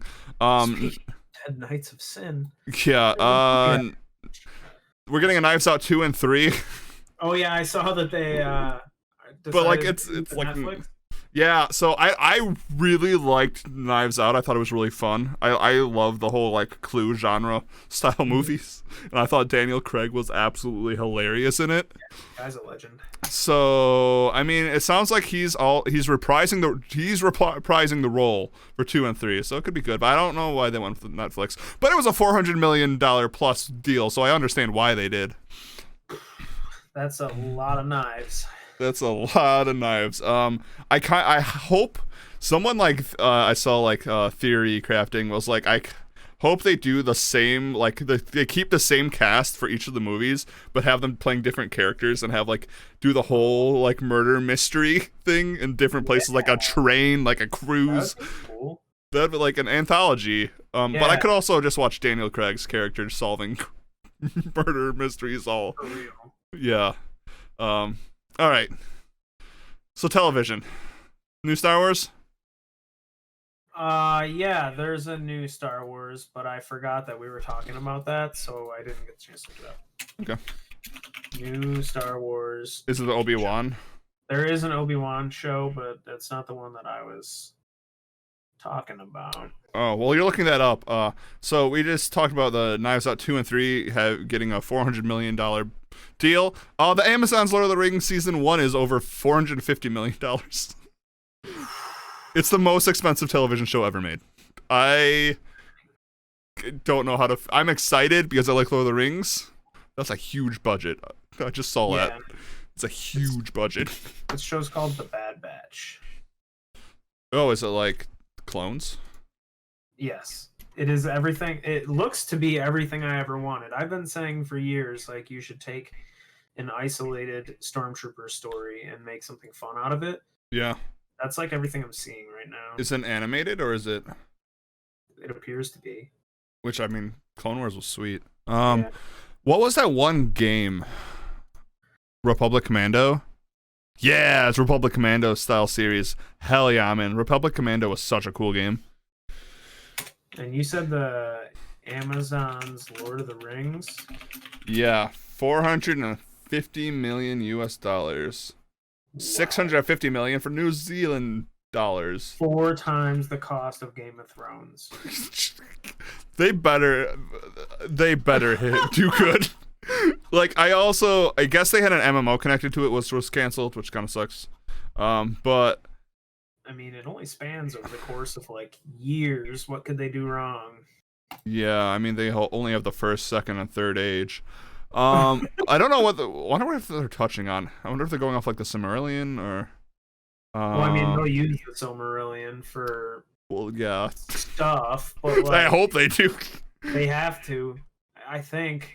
I'm pretty sure they have to. Anyway, I'm wondering if, I mean, it is the Lord of the Rings, right? So it's after the 60-year period between The Hobbit and the Lord of the Rings, and it'd be like anywhere between that point and after. Or I guess in theory it could be like a story about the before 4 times. Yeah, when they actually got the rings, that'd be kind of cool, actually. Like when all like the rings were kind of cool. Like when the elves, and the dwarves were like gifted the rings, and like sort of like what happened because of that. That might be kind of fun. Yeah. Ghost said. I don't know if that's part of the Lord of the Rings or if it's part of something else. I'm not certain. Yeah. Ghost said, I hope we get a slice of life stuff with all the races. Be like cool to see some episodes about Dwarven society and stuff. Yeah, I mean, it'd be cool. I agree with that. I would love to see, like, I kind of hope it's before Lord of the Rings. Like, it'd be cool to like see the dwarfs when they were in like whatever the place is called, Mines of Moria and stuff like that. Like when it was actually inhabited. Maybe like see how it fell. Yeah, I'm excited. It would be cool if they did like each episode kind of like a different story. Yeah. Speaking of episodes and shows. I know exactly what you're going to talk about. The Witcher 2 just wrapped filming a couple weeks ago. There was something else. Yeah. The Witcher Season 2, I should say, not The Witcher 2. But The Witcher Season 2 just wrapped filming a couple weeks ago. I still need to watch the first season. About that. You thought that's what I was going to say, but it wasn't, so now I'm extra excited. Blow my mind. Love, Death, and Robots Season 2 coming out in May, in like 2 weeks. Man. Season 2. Love, Death, and Robots is one of my favorite things Netflix has ever produced. Yeah, same. May 14th. I will probably watch every single episode. Wow. May 14th. That is really, really It came out of nowhere, and I was so excited. It was announced 22 hours ago. Wow. I love it. Excited. Yeah, I am a sucker for anthology things. And my God, I'm so excited. Love, Death, and Robots is so good. Yeah, anthologies are such an underrated format. I agree. I think anthologies are, especially like the anthologies that have been becoming really popular lately, are like taking a bunch of different directors and having them direct different episodes in their own styles, and it is so cool. The ABCs of Death also do that. VHS does that. Love, Death, and Robots was honestly probably my favorite thing Netflix has done. So I am excited. That's very cool. I've also been making my way through still, slowly but surely, Man in the High Castle. Would recommend. Also good. Favorite short of ooh, this is a cushion for both of us. Favorite short of Love, Death, and Robots, Shane. Do you have one? I really, really, really like the one about the I don't believe she has a name, but she is presumably it's implicitly Irish. She has red hair and an accent, and she's in space. Oh, is it the one where it's like in her mind, I think? I don't think she's dreaming. She has to take her thing off and like, throw it to get through space. Yeah. It's either that one or the Parasite one. The Parasite one was so fucking cool. Like the giant space parasite that took over the space station. That's the one I was thinking of, yeah. In like the depths of space. That one was really fucking cool and broke my brain the first time I saw it. Yeah, agree. Also the cats and the yogurt, like they're all good. I don't know. Yeah, it's hard to pick a favorite. If I had to pick one, I think Zima Blue was my favorite one, which was the one about the like robot advancing who was a pool cleaner and wanted to advance and like realized like the happiness wasn't doing being Secret War was so good. Yeah. Oh, they're all so good. I don't think there's one I didn't like. The one with the farmers in the mechas was so sweet. That was amazing. Honestly, like I don't know if there was an episode I didn't like. I especially liked how different they each were. Yeah, the styles were all different. The storytelling was all different. Yeah, and they all stand out in my mind as like independent things from each other. And it was it was so good. Like there was like the vampire one. That one was cool. The werewolf one was really cool. The animation I wasn't the biggest fan of, but I still really liked it. The one who I think The Witness was the one that blew my mind, where it was like the woman and the dude keep in that time loop, like killing. Yeah, they're all of them good. That's why I'm so excited. Yeah, so excited. They were all good. The Soviet one was so aesthetically awesome and so brutal. That one is the most brutal one, but also so good. It was oddly touching. I don't know. It's weird. It's always weird in my brain when things like that cause me to have like an emotional reaction, but it's only weird because I think about it. You know what I mean? Yeah. Like it is an elicited emotion. It's only weird because it's aliens. Right. You know? But like they do a really good job of everyone that they enlisted to help make that show does a phenomenal job. It is, and it stands for everything I always am saying. Give more artists around the world a spotlight.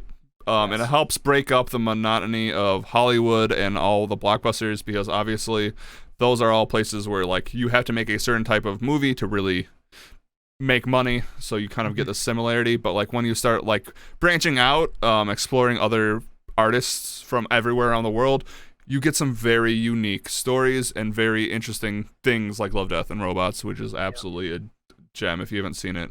Creative people keep being creative. Exactly. Kind of a very creative, two very creative people from Australia or New Zealand, I can't remember.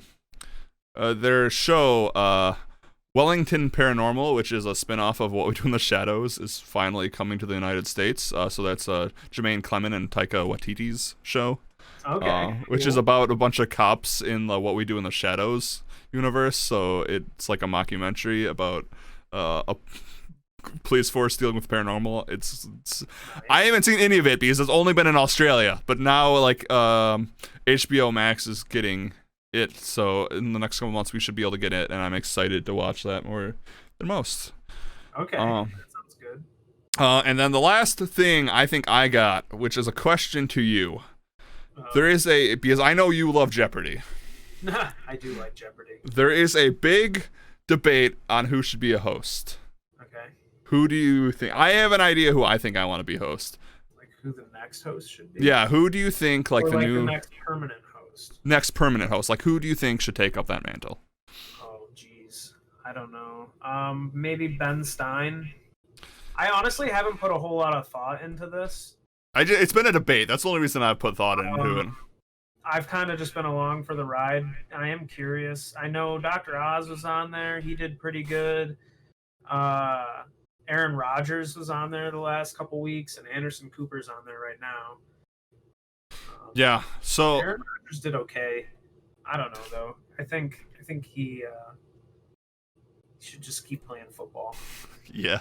If you want to come back and do Jeopardy later, maybe. But I don't know. I landed on Ben Stein, but now that I'm thinking about it, I don't know.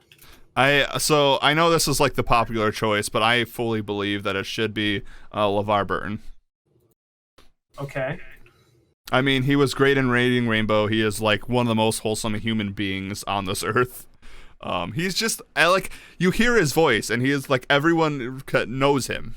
I think that. And he wants it. He wants to be it. Like I don't think there's anyone who has showed this much interest in getting the job. If he's interested and it's something that he cares about, I think he should do it. Yeah. Because I watched a really touching tribute to Alex Trebek, and that was like one of the things that hit most about that guy is like how much he really enjoyed what he did. Yeah. He really cared about Jeopardy. He was the first one in the office and the last one to leave. He helped write all the questions. He did the research. He knew the questions. He, was like committed like all the way to the very end because he really, really, really loved what he did and the people that he worked with and the people that he like provided this entertainment for. And I think that to even come close to having someone like that, the person has to like really have the desire to want to be there. And I think he does. I'm looking at this article right now where he even says, I think my whole career is an advertisement for being the host of Jeopardy.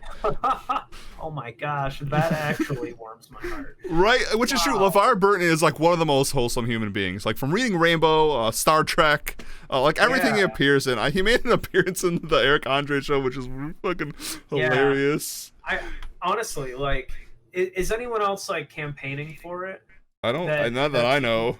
Because no one immediately came to my mind because I haven't really put a lot of thought into it. Yeah. It's not. No one's paying me to think about it, so I've. Just been That's fair. Kind of along for the ride because me, like most people, I miss Alex. Yeah. So, I'm just kind of taking Jeopardy for what it is and enjoying every episode. And whoever the permanent host is, I hope they enjoy it as much as he did and, do the job well. Yeah, absolutely. I'm gonna get emotional in this podcast. Holy shit, dude! We've gotten emotional a couple times. Let me just scroll through this, make sure. I'm out of Mountain Dew. I know. Taco Bell, email me. We got the second trailer for Loki. That looks good.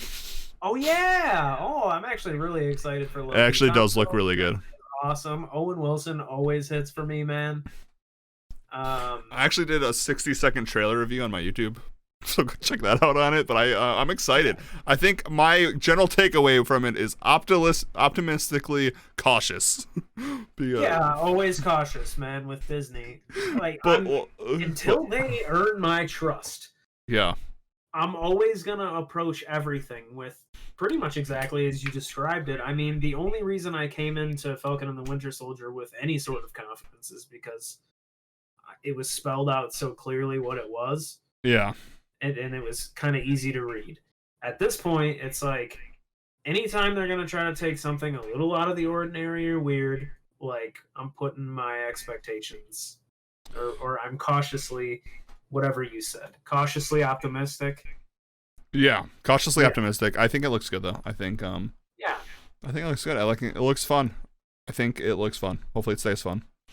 That's it in the news. I like, unless you have anything I just want to say to the Disney rep listening, take notes.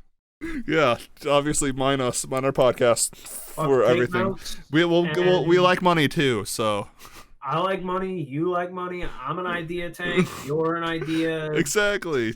Something? Sucker? Yeah, siphon? Is that... Siphon? That sounds You mean, crush but... ideas? We can help. Exactly. All right. So, with that... So now that we're almost 2 hours in... Yeah. Let's... fucking sec. Yeah, this is going to be the longest podcast we've ever done. Let's wrap this up in 15 minutes. I don't think we're going to talk about Scott Pilgrim for 15 minutes. Not a chance. All right, let's. I don't know that. No. You know that whole but in 8-bit. Insert music here. And then it was time for Scott Pilgrim vs. The World. God, I love this movie. I just want to say that up front. I have a lot to say. Yeah, so for those who don't know, this week we are talking about Scott Pilgrim vs. The World, a movie that came out in 2010. It was supposed to be out for its 10-year anniversary last year, but we all know, due to COVID, it was not being able to be released in theaters again, so it is now currently being released in theaters. I fell in love with this movie when I first saw it in theaters. I saw it 4 times. I had to check again. I saw it 4 times in theaters when it was out. I just have to say, we did the Scott Pilgrim podcast because of the 10-year anniversary, and we played Portal 2 because of the Portal 2 10-year anniversary. That is true. That is true. We should have been. Because of those. We should, yeah, exactly. It's in our brains. We should be playing the Scott Pilgrim game tonight, but I don't even know if you can buy it anymore. Oh, that's true. But Portal game. Really did have its 10-year. But also, so did Scott Pilgrim. I didn't even know Portal had a 10-year anniversary. God, that's crazy. But yeah, Scott Pilgrim vs. The World. So, I think this movie, I'm going to compare it to Catcher in the Rye. Here. The book. Okay. I think Scott Pilgrim vs. The World, I also did a 60-second review of Scott Pilgrim vs. The World. It's on YouTube. It came out a week or 2 ago. What the? It's a YouTube Shorts. Wait? It was a 60-second thing. You'll get if you're here listening here, you get the full take. That was just 60 seconds. I had to say a bunch of words really fast. But Catcher in the Rye. Knife from my back. Oh my god. Hopefully coins pop out. Catcher in the Rye. Catcher in the Rye. So Scott Pilgrim vs. The World and Catcher in the Rye are similar. When you first read, at least this was my feeling. When I first read Catcher in the Rye, sophomore year of high school, I was like, yeah, everyone's a phony. Hayden, I think his name, was someone, he was this is relatable. I read Catcher in the Rye a year ago, and I hate him now. I still think the book is good, but he is so fucking insufferable. Yeah. And I think Scott Pilgrim vs. The World is the same way. I think when I watched it when I was a junior, senior in high school, I was like, hell yeah, this is my life. I mean, because it was. The music is the music I listen to. All the video game references are something that I hold, and thank you for that name, Mutiny. I knew it was someone. Thank you. You're the best. So when I watched it first in high school, I was like, yeah, this movie is everything. Music that I love, video game references. They all are just hanging out. This is how I picture my late teens, early 20s to be.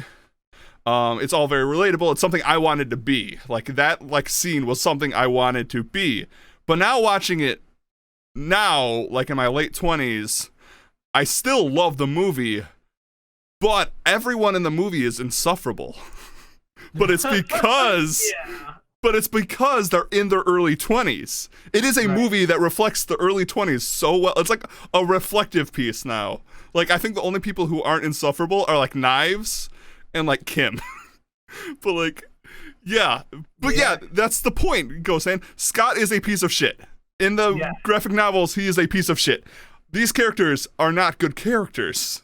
I'm not saying good characters in a sense they're badly written. I think they're great characters written, but they are all not great, not good people. Which is so reflective on I feel everyone's early 20s is not knowing what's going on, making really stupid choices that can hurt people, and just doing dumb decisions.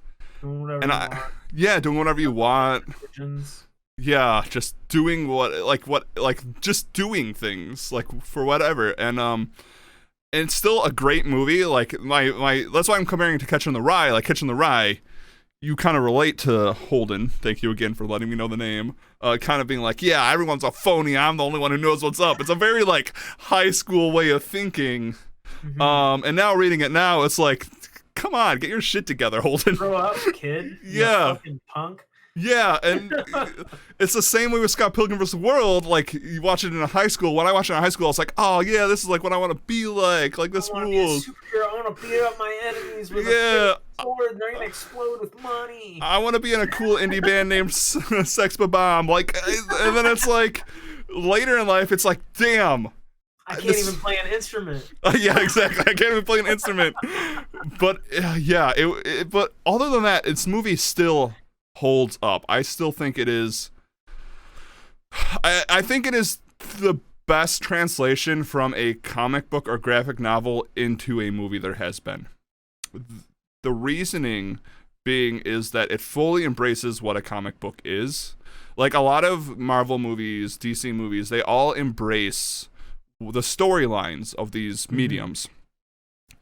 Edgar Wright took Scott Pilgrim vs. The World, the graphic novel, and incorporated the onomatopoeias, like the booms, the bangs, how he edited with headers and liners and like gutters.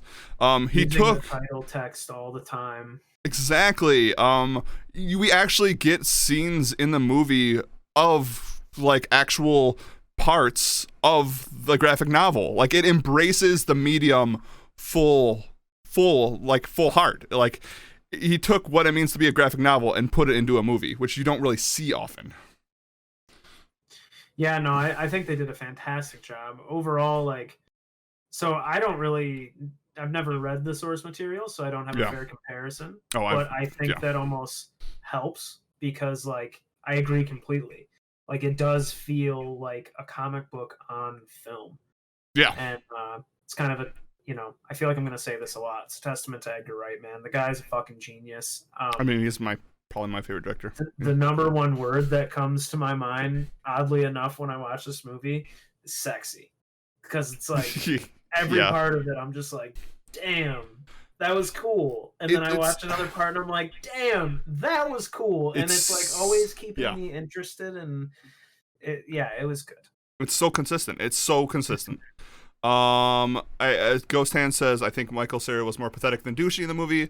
Well, in the comics, Scott was a dumb but confident and outgoing guy. I agree. I think that was something. I was lucky to go to a school that had every book of Scott Pilgrim. So when I was supposed to be studying, I was actually sitting in the back of the library reading those graphic novels.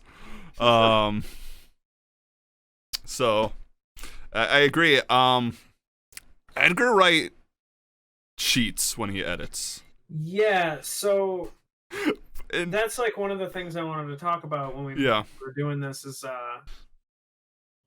since I've watched the movie, I've had a fair amount of time to like think about this, which is probably unfair for me, but it's crossed my mind a few times and I don't know how I'm going to ask it, so I'm just going to ask it, I guess. Yeah. I'd been thinking if there was another person to put in the director's seat, who do you think would fit the bill? Taika Waititi. Oh. Okay. That's a good one. But I also don't think there is another director who could do it. And that's kind of where I kept landing. A couple people came to mind for me, but like, I don't know. I don't know why I would. I would do that. So let me explain why I said Edgar Wright is cheating when he edits. Because this is also a hint and help and tip to anyone out there who wants to edit videos. When you start editing videos or editing anything for impact, the best way to do it is find a song or any music that fits what you're doing, put it in the background while you're editing, and edit your cuts to the beats of the song. It is something all new video editors are taught. It is something that is done. Edgar Wright cheats because he takes that idea and makes it a movie, but it works so damn well because of it. He is known for his editing because it flows like music. It cuts when it needs to cut. It has impact. It has comedic impact. Like, it's so tight. Yeah. I think because of that, it keeps you really engaged. Absolutely. Your eyes are constantly moving, but they're not just moving aimlessly. This man is literally telling you and showing you where to move your eyes. It's the cuts are with purpose. It's not cutting like two people are having a dialogue and you're cutting over their shoulder because just so it doesn't get boring that you're not staring at the same thing all the time. He's cutting for comedic value or to show you something. Like, we get quick like whips into zoom ins in on people's faces with their reactions. We have there's one part that I know specifically. There's a man walking across the screen, and it's when Scott's like hallucinating and he's like just going through the motions and he keeps showing up in places. Yeah. So he like walks across the screen and it transitions like into the garage or whatever. Yeah. And it's just like so seamless and perfect. But what I noticed in that moment is that this man is literally controlling where my eyeballs go. Oh, absolutely. He has full control of what you are watching. Which can be overbearing at times. I mean, personally, I love his type of editing. It doesn't overbearing. I've heard, like, people say, like, his editing style can be, like, a little bit too much if you want something slower, but, like, I love his style. So but I understand that. But yeah, he uses the visual component of filmmaking to tell you what is going on. A lot of, like, it's like the core of filmmaking. He just does it so well. Specifically, I would show anyone who wants to learn like what good editing is about telling a story or emotions. I would show them the clash at Demon Head. That whole jumping from Scott to Ramona to Ivy to Todd, like with Ramona and Scott in the audience, Ivy and Todd on stage. Like, just how he jumps between all their facial.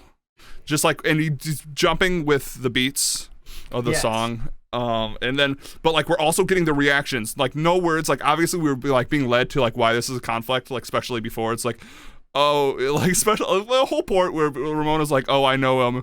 And Scott's like, oh, yeah. And then, like, Ivy's like, oh, no. Like, it hits the song at the same time. Yeah. It's so sweet. And then the next, like, 30 seconds are just cuts of seeing people's reactions. And you just get the tensity of, like, the scene, like, what's going on. Yeah. Again, something we've talked about before, the value of saying something while saying nothing. Yep, show, don't tell. It's the most valuable thing you can do as a filmmaker. Show, don't tell. And again, he did, like, it's so good. I love this movie still. Yeah, it's only my second time watching it. It was really fun. Fun is like a perfect word to describe it, but it's not like, I don't know, it's not like fun like watching a cartoon. Like Kong versus Godzilla. Which is, I think, comparable to watching a cartoon, right? It's like you kind of know what you're getting into. There's two monsters, they're gonna fight. This is fun. In the perfect comparison to use is like exactly what it is, right? It is fun like reading a comic book is fun. In the way that each turn of the page, like, you kind of don't know what to expect, and your eyes are constantly moving, and each piece of this book is different than the last. That's like the fun that I was experiencing this whole time. It was like each moment was just like a fresh new thing, and it was cool and always moving and energetic, and it never really let up. Like, even in the parts of like the storyline where there should be like a quote unquote like lull, I guess, like the drama of what's happening or whatever, it was still like that. The filmmaking of it is still very high energy, even though like the energy of the room is very low. Yes, absolutely. And that keeps me super fucking engaged. Right. I never really thought of it like how you're saying it, but like it's an incredibly engaging film. There's not any time where like you want to walk away or do something else because you feel you're gonna miss something. Yeah. Once I started, I didn't stop. Like, there was no. It wasn't like I should pause this and think about this. It was just like each part was just keeping me on, like, and And I can understand if people had an issue with that type of pacing. Yeah, because right. it's kind of quick, but also like I really like it. Like it. Like, no, I love of the pacing. It literally makes me feel like I'm scanning through the pages of a comic book. Yeah, that's why I say I say that I think it's the best representation of a comic book in film. It's pretty perfect in that regard. Yeah, and along with the directing and the acting, the actors and actresses they have in this film is insane. You have it is an all-star cast. Like, there's not anyone in this movie that isn't like an A-lister. And you know, we've talked in the past about how it's like you have these like not necessarily smaller films, but lower budget films like Train to Busan and Turbo Kid were the two examples that come to mind immediately.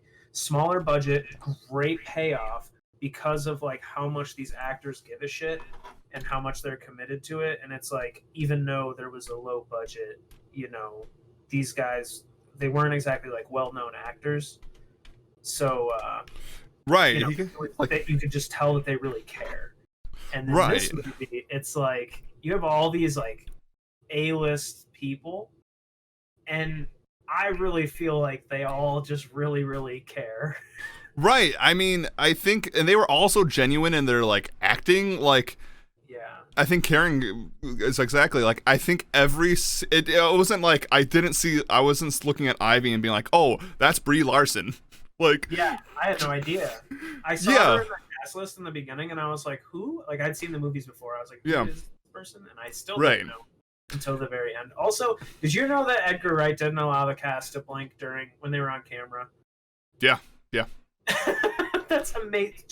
Because it also feels like a comic book. Yeah, to make it feel more like a comic book. And I was like, man, that is like a thought that I can't even imagine having to think. Because like to put myself in the seat of a director, it's like, okay, I'm trying to put my vision onto film. But like that had just never even occurred to me as like part of that process. Yeah, so when I heard it, I was like, wow, that's like on another level. It's like, so smart. That was cool. It's the small things like that. I mean, the writing is great in it. Like all the like, I will say, I think this movie is going to be dated. For the fact that a lot of the references are 2000 or 90s references. That's true. Like, there is like a very specific set of people that will like this for a very long time. I don't know. Yeah, I don't know if like someone now who is maybe like younger, maybe like if you watch it in high school now, I don't like all the like Final Fantasy references, all like the indie band references. Like the kids that are getting born right now will probably not watch this movie. Right, because there's going to be a lot of references, but I mean, I think that's fine. I think the late 90s, 2000s is very important to this film because that's where it's wrapped in. And honestly, the music was, you got Beck to do the music. Like, that's cool. Also, like, I can't think of a better person to take and like make the Scott Pilgrim vs. The World soundtrack than Beck, the king of the indie world at that time. I saw that in the beginning and I was like, that is just fucking unbelievable. Yeah. And then also in the beginning credits, I saw Kieran Culkin and I was like, no shit. Mm-hmm. And then Wallace might have ended up being one of my favorite characters. Wallace is so good. He's so good. He is so funny.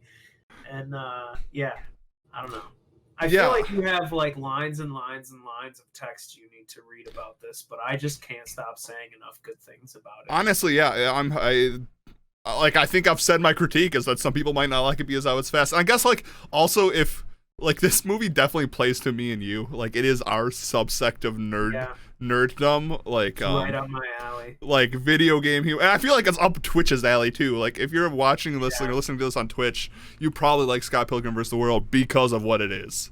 But like I guess you couldn't show this to like someone who like doesn't like video games or like comic books. Like they probably wouldn't like it, but like again, I'm not sure my dad would appreciate this movie as much as I do. Same with my dad. And I definitely think like this is a complete hypothetical. If I had a kid like now, I definitely don't think my kid would appreciate it unless like, you know, they were like super into stuff from that era. Right, exactly. Yeah, I'm trying to think of what else I want to say about it. I just, it's good. The context is good. Yeah. Normally you do like a plot rundown and stuff. Yeah. Okay. Yeah. Plot rundown. I mean, you don't have to. We have. No, we probably should. So for those who haven't seen Scott Pilgrim vs. The World, it is. They exist in another universe, right? Where everybody has superpowers. They just don't know it till they need it. Ooh, yeah. So Mutiny just made a comment. What about 80s teen movies? People still like those movies because of the story. I do agree with that. Like, I think the only difference between like this and like the Breakfast Club or any Cusack film is just the references in Scott Pilgrim are like to like Super Nintendo and like super like Nintendo games. They feel more like niche. They're directed. Like, I appreciate Ferris Bueller's Day Off because schools still exist, right? Yeah. I appreciate this movie because like all the shit that he's doing are like things that I've like heard or done or experienced, you know, like all that shit. Not having karate fights, but like you know, listening to music and like hanging out in my friends' garages and stuff. Yeah. But I you know, it's like kids these days are gonna have like totally different music and stuff. Like I don't know. I think like the garage band kids will like this movie. Yeah, I think I think the story is still very good. It is a story about making mistakes in your 20s, realizing that you're not that great. Like people like Karate Kid without liking karate. Okay, that's a very fair point. Yeah. No, I agree. I mean, you want a seat on this podcast? I agree. I like Karate Kid, and I don't like karate. I like karate, but I think it is a good point. I think the story. So with all the references and stuff being dated, I think the story is a very relatable one, even without all that. Like you remove all that stuff, it is a story about being in the 20s. I mean, dating a high schooler is weird. I'm sorry, that's a really fucked up part of Scott's life. Yeah, no. There's some questionable things. Scott, but like, it is a story. It just feels like your 20s. It feels like your early 20s. It, especially when you begin to realize that the evil exes aren't any more evil than Scott is. They are just people with bad relationships. It even like observes like relationships, like are people evil when you break up with them? You just because people go different ways or something happened tragic. Like Ramona also is someone just trying to figure out her life and makes a lot of poor choices. The only person I would probably say is like actual evil to a T is Gideon. The last evil ex. I think he's the only evil ex. Yeah, I can agree with that. Even the vegan guy was like corrupt. Yeah, and they broke up, just like Ramona broke up with him, just like that. Just like that was their whole story. It's like boom. So okay, story of Scott Pilgrim vs. The World. Scott Pilgrim lives in the magical lands of Canada. Lives in Toronto, which I love that it's in Canada. He is dating a high schooler. That is literally how the movie starts. He's also in a band called Sex Bombs, who are an indie band trying to get off, to become popular. Words are hard to get off. Oh my god, I just really. Is important. Yeah, they're a band trying to get a record label, to get a contract with a record label. At the same time, Scott runs into Ramona, falls in love with her. They have a thing. He cheats on knives. To be fair, they didn't even hold hands. That's also a really funny joke in it. I love how it starts. It's like we talked about using the narrator voice in The Devil All the Time. The narrator in The Devil All the Time, feeling like it was unneeded. At least I thought that. I don't think it felt unneeded in this because it also made it feel comic booky, with like the narrator being like, in Canada, Scott Pilgrim was dating a high schooler, and like that's the exposition. Boom, right into it. Yeah, but like that was like the only time, right? Yeah. I think maybe I think that's like the only time there was a real narrator. Yeah, there was that time was like way more like overbearing. You know, it felt like he was reading the whole story to you. I agree. This is a bit more of an enjoyable performance. Demon Head. And then it was time, which is also, I guess that's also just the announcer at the concert. I love the Clash Demon Head is probably my favorite part of it. Yeah, no, I think like I think the narration in this movie is like super appropriate and kind of just nailed it. Like that very short, simple opening statement totally sets the mood for how you should feel about this character. Yeah, exactly. So yeah, Scott runs into Ramona. To date Ramona, he must defeat the 7 evil exes. 7, right? Yeah. Yeah. And that's the best joke in this movie. Yeah. Ex-boyfriends, exes. Yeah, oh my god, that's another part is like all like the Easter eggs, like the 2, 3, like all the numbers, like they start popping up. Like it's visually they're all there. This movie is one of those movies that like there's something to gain from it every time you watch it.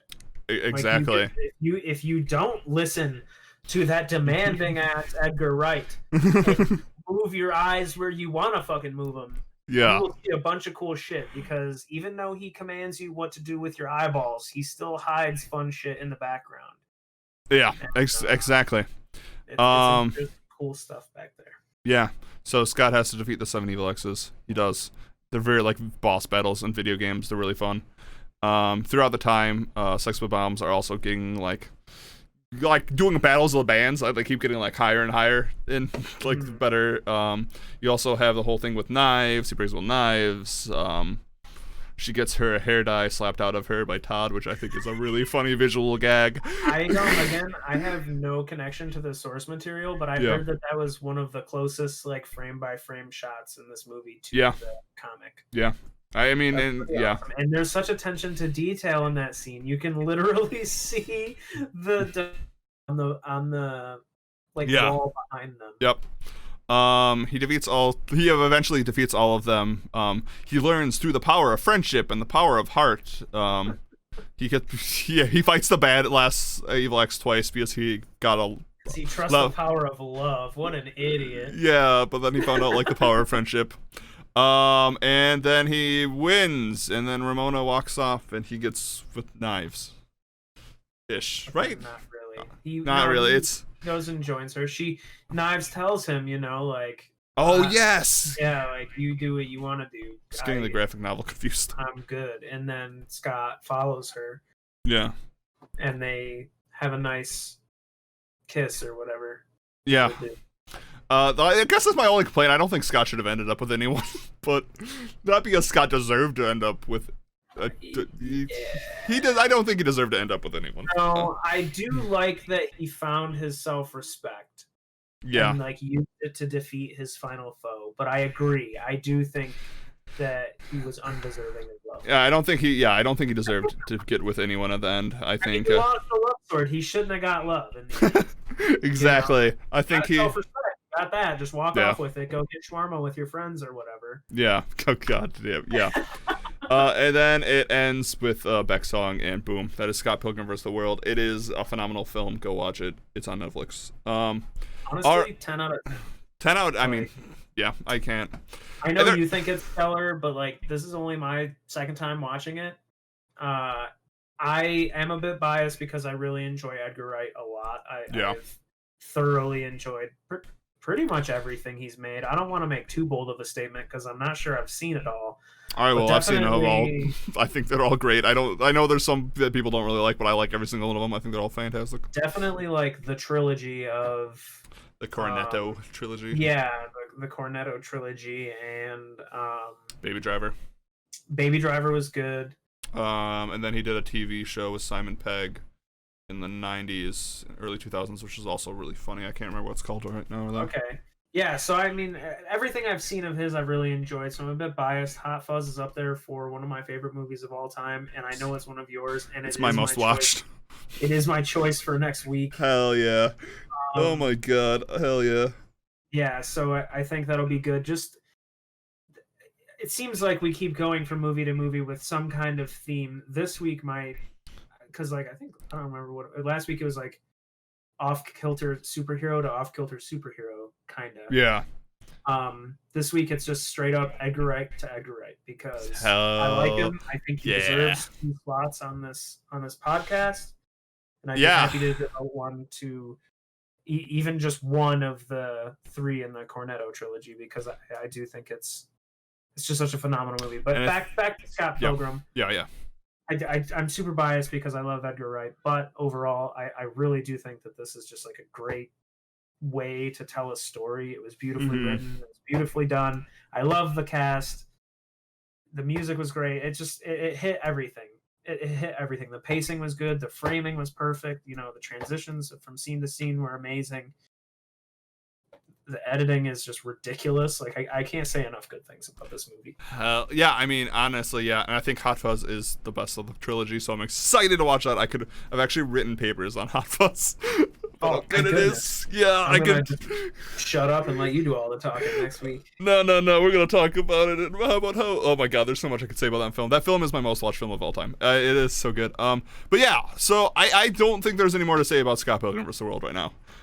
It's great. It is timeless. It is a good. I still think it is a great representation of your 20s. Like, it just feels like your 20s. I can agree with that. You know, and like I don't want to like double down on my last statement about it falling off with other generations. I think that, like, you know, if this generation grows up to be like 40, like the generation being born right now, they still could reflect on their 20s and like watch this movie and be like, yeah, you know, being in your early 20s is fucking weird. Right, it's good. Like, that's never gonna change. It's never going to change. It's early 20s, like, I don't know. I guess it's my advice to anyone who is not in their early 20s or are in your early 20s now. You are going to make a lot of weird choices. Probably bad choices. Yeah, probably a lot of mistakes. A lot of mistakes. I'm late 20s. I make a lot of mistakes still. And I'm expecting to do it for a long time. It's not important. It's not important what mistakes you make. It's how you grow from them. Which is what this movie is about, because we see at the end Scott grows. Yes. And yeah, it also shows like people who you might think are evil are just also kind of doing their own thing. Despite random people. They're just people. Like your current partner's evil exes. Probably not actually evil exes. They're people who they're just exes. So for anyone new here to the podcast, welcome. Hi, thank you for listening to this incredibly long mega episode. Woo, we nailed it. The millions are here. The millions here. Although we have the size of a nation of people watching us right now. This is the part of the episode where we quote unquote ruin the movie, where it's a joke, everyone. We don't actually think we ruin movies. It's actually you guys that are ruining the movies. Yeah, you're ruining the movies. We're making them better. But this is the part of the ruining movies in which you guys have voted in our Discord, which you can join. I know I have a link in my Twitch. I think, Shane, do you? Oh yeah, it is down below. You can join there every week, about 30 minutes to 45 minutes before we go live with the podcast. I put out 2 polls, one that is prequel, sequel, or remake, and then another one is a list of genres. You guys decide how we are rewriting this movie. This week, we are making a prequel to Scott Pilgrim vs. The World, and it is a horror film. A horror film, you say? A prequel horror film? Yeah, which is funny because I'm pretty sure Edgar Wright's next film is a horror film, which is the Last Night in Soho. Pretty awesome. Yeah, I'm so excited for it. So yeah, thank you guys all for voting. You guys rock. Again, if you want to get in, we do this every Tuesday at 6 p.m. Eastern. This last month has been a little rocky, but things should clear up now, so it's going to be back on normal schedule. So join, and vote. So prequel horror. So I think the first question we have to ask ourselves is, who are we? Is Scott still I was just going to ask. Or is it Ramona? I was just going to ask, do we even give a shit about Scott anymore if we're talking about the before of this? Because honestly, I think the story of the 7 X's. Right, I think Ramona's story. Yeah, like of the X's and of like the horrors of it. There could have been some pretty horrifying experiences there. And also, like, I don't know. The powers in this world are so like astounding to me. And right, there's a heart in the moon. Yeah, it's just like the things that happen and like the things that people choose to not give a shit about. Like, I feel like the person that I sympathize most with in this movie is Scott's sister, who is always just like, what the fuck? Yeah. Like, what the fuck is happening? I don't understand. I don't know what's going on. And that's me. Like, 100% of the time, I'm like, why doesn't anyone care that this man just exploded? Why doesn't anyone care that there's people fucking fighting with music? They're just dancing. Right. I don't understand. Or like a DJ said is summoning a Yeti. Well, not dragons. Right. Like... And they're fucking actively, like, blowing each other up. Like, I'm so fascinated with this idea. So I'd like to think that discovering all of that for the first time must have been fucking scary. Oh, absolutely. I think to go off that, we horror was in first, drama was in second. So I think the powers of this universe are terrifying, especially if you're a vegan, which if you're a vegan, you just become like a god. They're horrifying, and like, I guess if you existed in the universe, they might not be so mysterious. Right. But maybe they were. Who knows? Was Ramona like fucking sequestered for her lifetime? Like, Ramona like travels through people's minds, but they don't have that in Canada yet. Which is also a funny joke. I love that. So I think, as a horror, we explore the actual, like, people blowing up in their coins. That's tragic. Like, can you spend the coins? This is scary. Like, that was my mom. I also think, if Ramona's our main character, I think, so there is, like, the evil exes things we talked about. Like, your partner's exes, I mean, they definitely could be evil, but they might not be.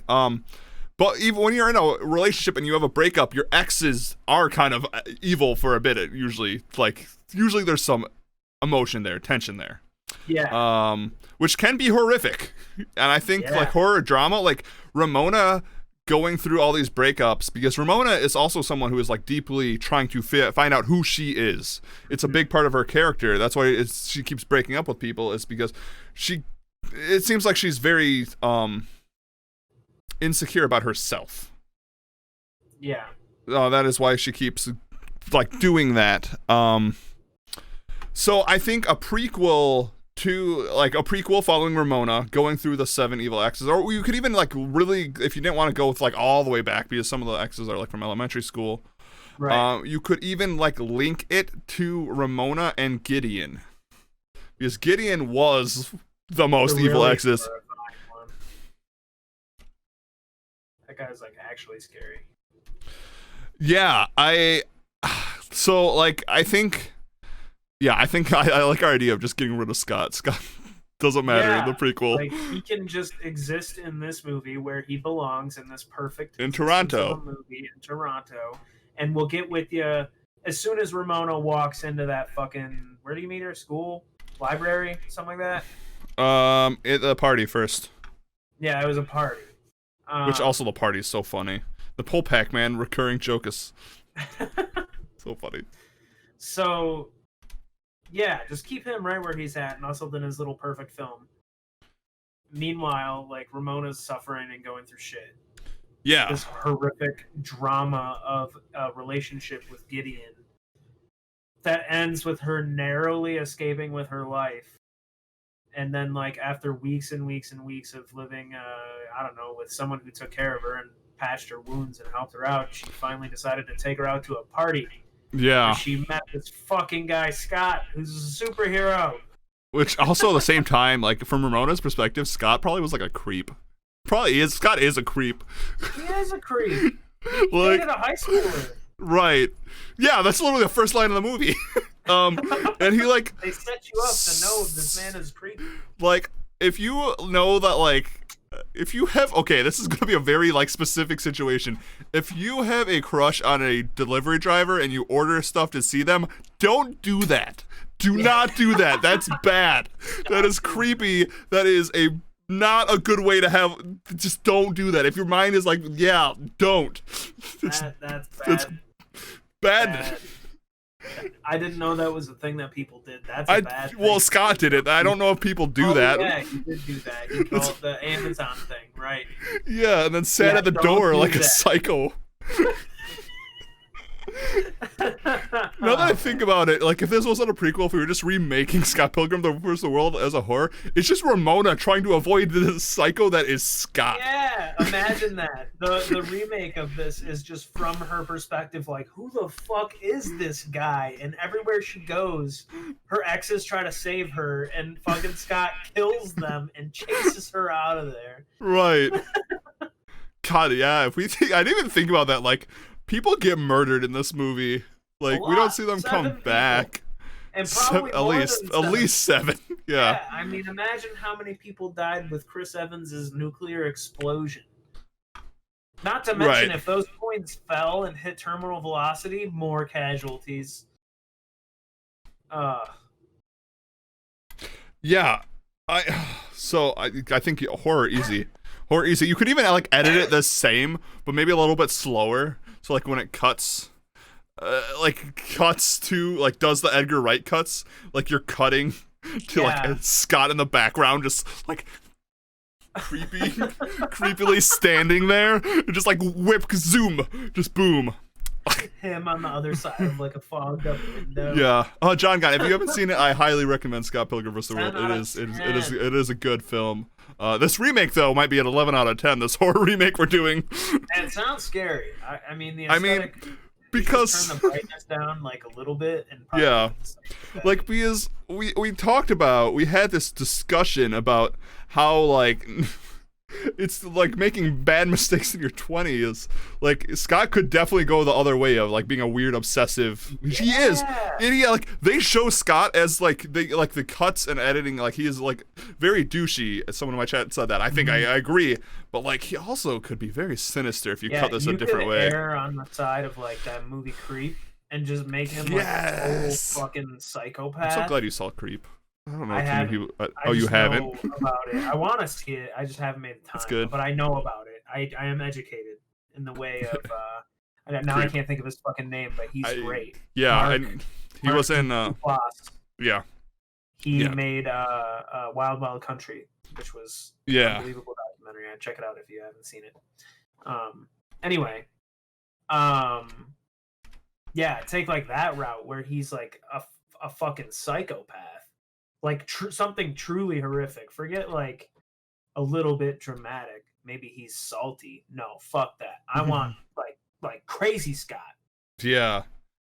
I mean, which I never really thought of it. Like, but you can, like you said, like metaphorically, like bring it a little bit darker. And this is a dark film. Yeah. Just the fact that like we already have established that Scott's not a good guy. But like it's edited and like comedic because it's a comedy to play him off like his being a bad guy is like funny, or like he doesn't know what's going on. That's humorous, or he's aloof. He's aloof trying to like stalk Ramona. But like if you take that off, like he is genuinely trying to stalk Ramona, and he's dating a high schooler.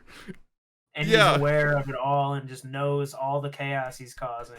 And the worst part is, it on purpose. The worst part is all of his friends are telling him like he's doing bad things, and he just doesn't listen.